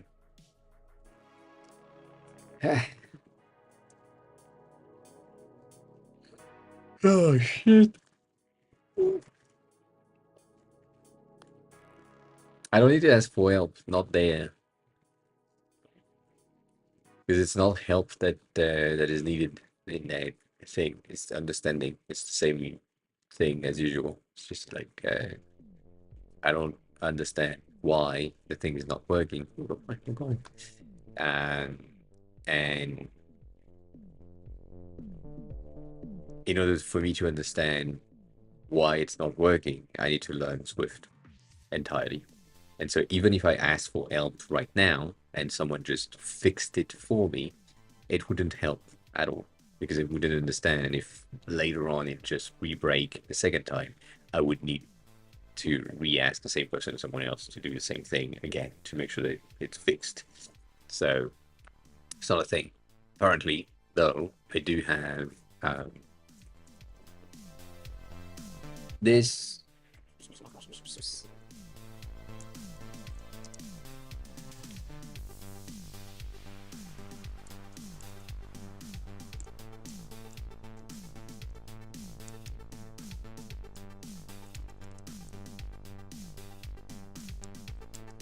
I don't know if I can do that. God damn it.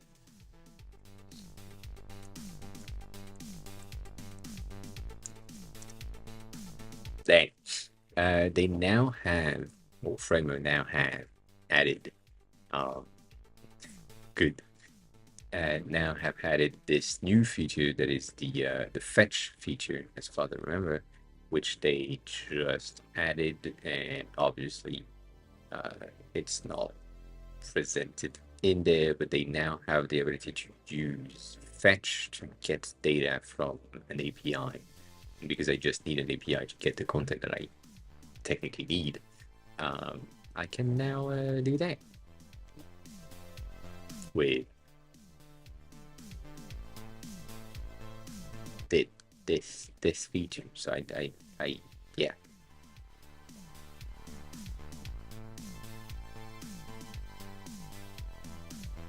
Might try that out at some point.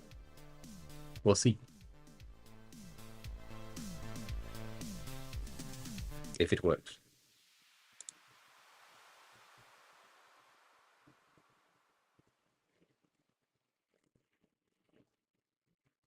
Hey, yeah, that thing.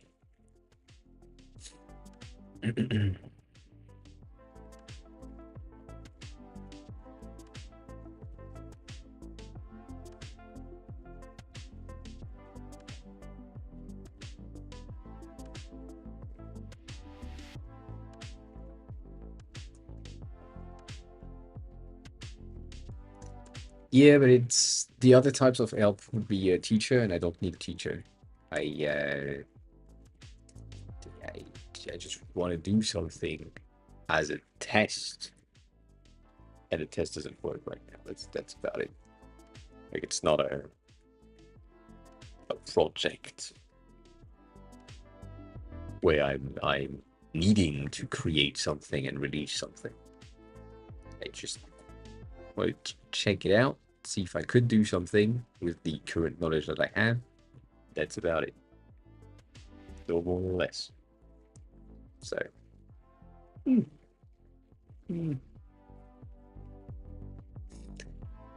How is you, Hugo? Also, I think I feel like I asked, but dang, right happened.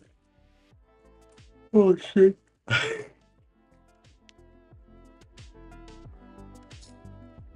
Ah, yep, it's that time. It's starting to die.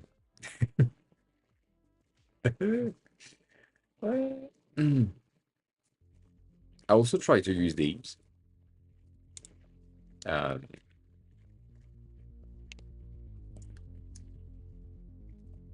like try to use like the Create with Play to build the app directly through the iPhone. This app is shit. I can't. Yeah. Nothing makes sense. It's like, how can I say that? It's navigation based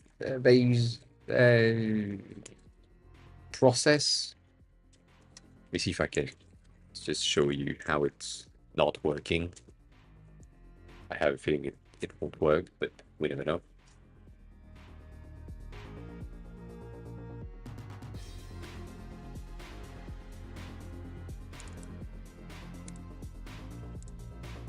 That's not the right thing. That's a desk.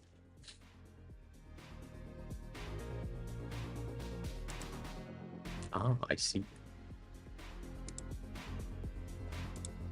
I can't do that. That doesn't work.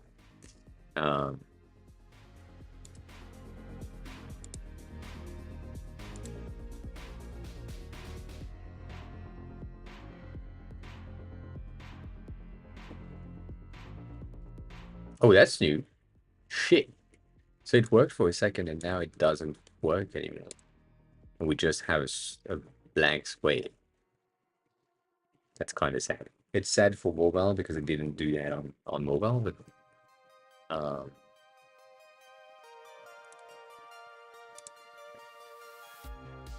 I wish it worked. It doesn't. Cool. Well, fine.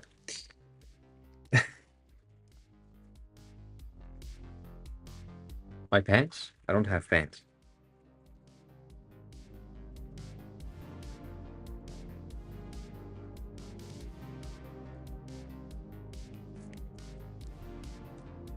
Let me see if I can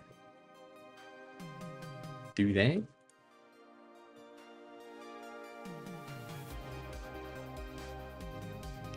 Okay, so this app right there, right, that they are showcasing here as something that works, all that is this.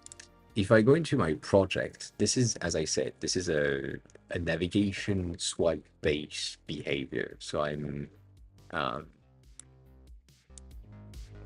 have this.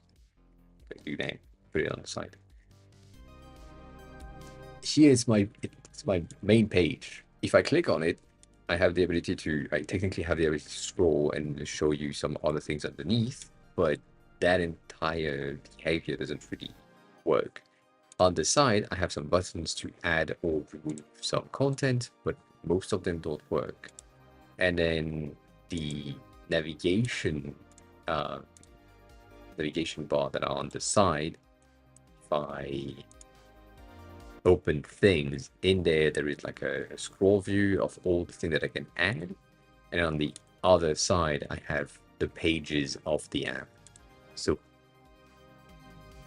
it seems as if it was intuitive, but when you look to implement like a text element, let's say that's a text element, and then in there you say that that text element is coming from somewhere else, as in, I don't know, an API.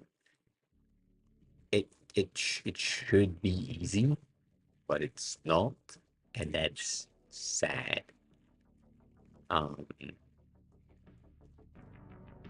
Yes, we have shorts. We've been having shorts for a bit, and right now we have the potential and the not promise, but the latest update of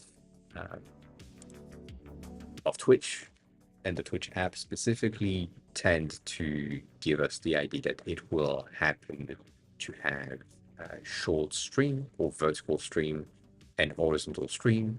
And it's probably going to work the same way that TikTok is doing, which is you send a Canva that is a bit more massive. It's just define what you can see. So if you are in the vertical stream, you see the vertical stream. If you click on the button, it rotates and then you see the horizontal stream. So that could could be working. I don't know. Um, oh yeah, we've seen that. We talked about it, Stony.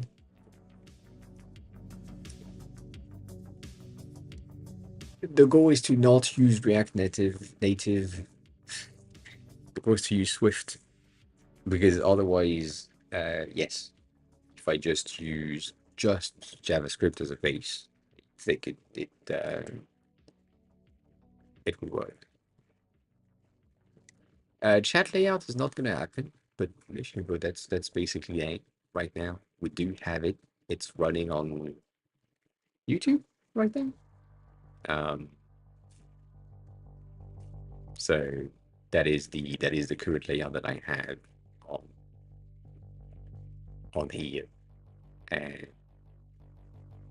basically that's the behavior. So if this one is sent on your feed, and then you turn your phone, then it switches to this.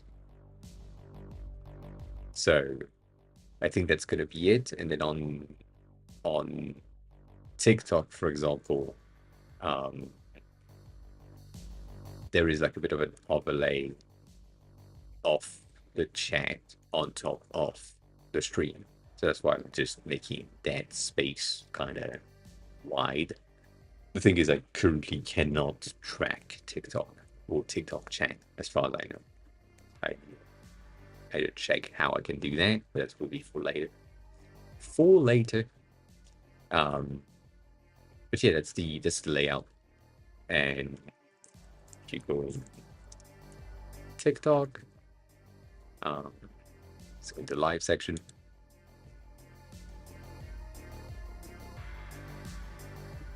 You can see that we have like horizontal chats, or sorry, horizontal streams, and there are also vertical streams that probably happen. But that's wild. So this one, for example, is a vertical stream. This one is an horizontal stream. So based on what the user wants to display, they will have both. So that might make sense. Yes, this is a caption extension because that way we can have here, if you have the closed caption enable, if you need that, you have the closed caption on stream for you. That is kind of automated. I don't need to think about it because Twitch doesn't do it automatically. I think YouTube does it automatically because the delay is enough for the auto closed caption of YouTube to work. I have never tried it or checked it, so I hope it works. If I say something in Japanese, it just doesn't recognize because it's set to English. So, yeah.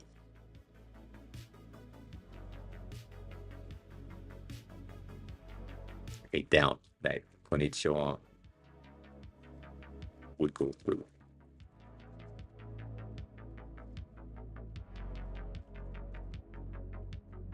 Yeah.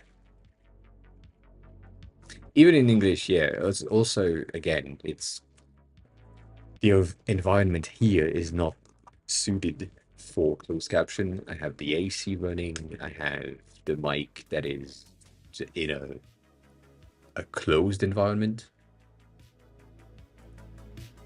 Like it's a bit of a bubble around, so there is echo from the back, which is kind of sad, and I don't like that. But yeah, that's a closed caption thingy. Let's see if we land the red flag. I doubt it. Good job. God damn, that's on the side.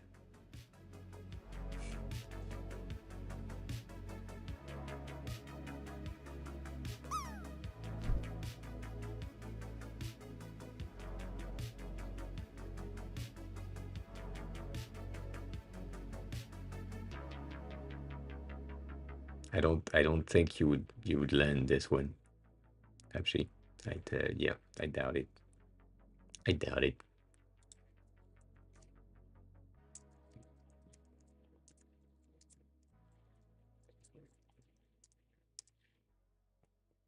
Yep, that's what I'm typing. That is what I'm typing.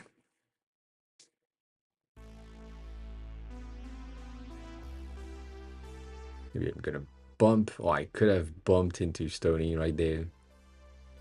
Twice. Yep.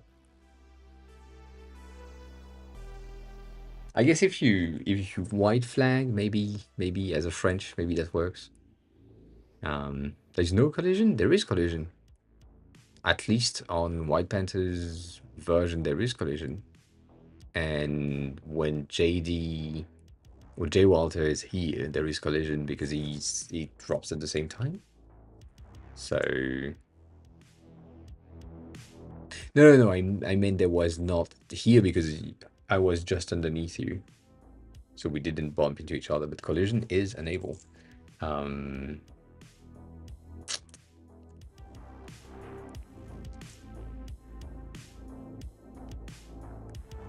no, Flora, you can't redrop if the landing zone is still there.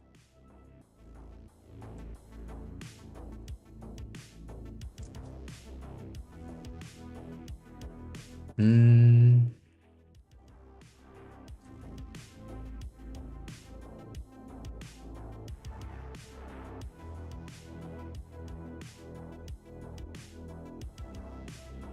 Ah, maybe there is not. Maybe that's why. I thought collision was enabled.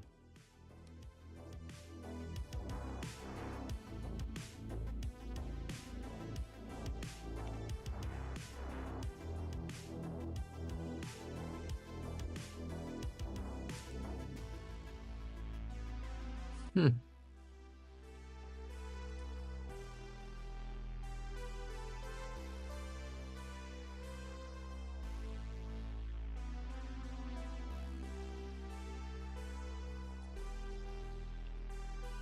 I mean, actually, that sounds pretty funny. I'm gonna go soon as well. Don't worry about it. Take care of yourself. Enjoy the rest of your night. And we'll see you soon. Yeah, I thought collision was enabled. I thought collision was enabled. It's not. It is not. But yeah, no, Stony Expo. I think we have it somewhere in the code folder on my side, and we've seen it when we were looking at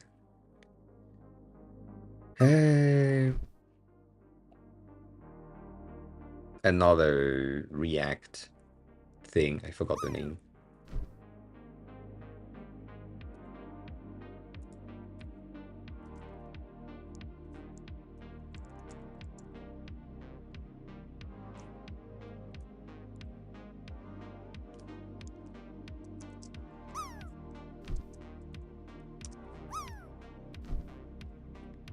Yeah, good idea. You could make it, but also you will probably not. Damn. That was close. It's alright, you can't drop multiple times on the same target. It doesn't.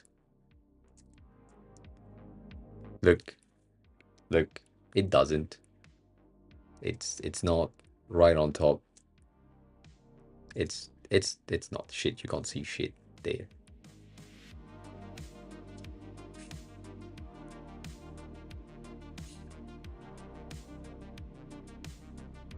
Yeah, it's not right on top.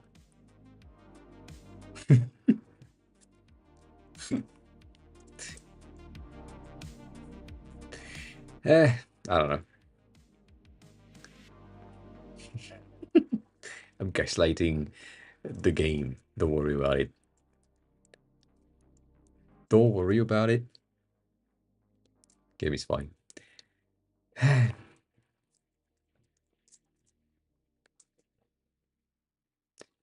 We have in the past, but we are about to, yes, because we have raided the rest of the crew since. So, today's cup, for sure. For sure.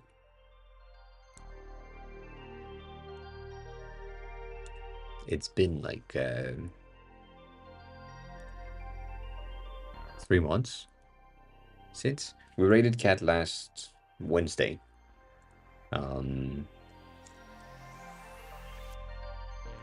Well, probably some code. Probably. I don't know. I don't know. Also, we can fish. So, you know, we're gonna fish. Anyways. Also, mostly just chatting things. Nonetheless, the VOD is going to be on YouTube on the live section now that we have that is set up and it's working, and I'm fine with that. You can ask questions in Discord if I'm not live, which is like this weekend, you know, all that. You can stalk me on social if you want, and I shall be back on Monday on multiple platforms as always. Yeah, all of that. Enjoy the raid for Cop. For those of you on YouTube, I appreciate you a lot, even if you haven't chatted much, but appreciate you. Just know that. And what else? That's about it. That's about it. As always, be kind to each other. Take care of yourself. Enjoy the rest of your day. Who won? That is the question, as always. Flora, you won. By a lot. God damn. God damn. That's a lot. Anyways, as always, bye. Take care. All that. I don't know. I said that multiple times already. Have a good drop. Knock him on the fine. Last fine 5 seconds, but I think you missed it. And yeah, bye.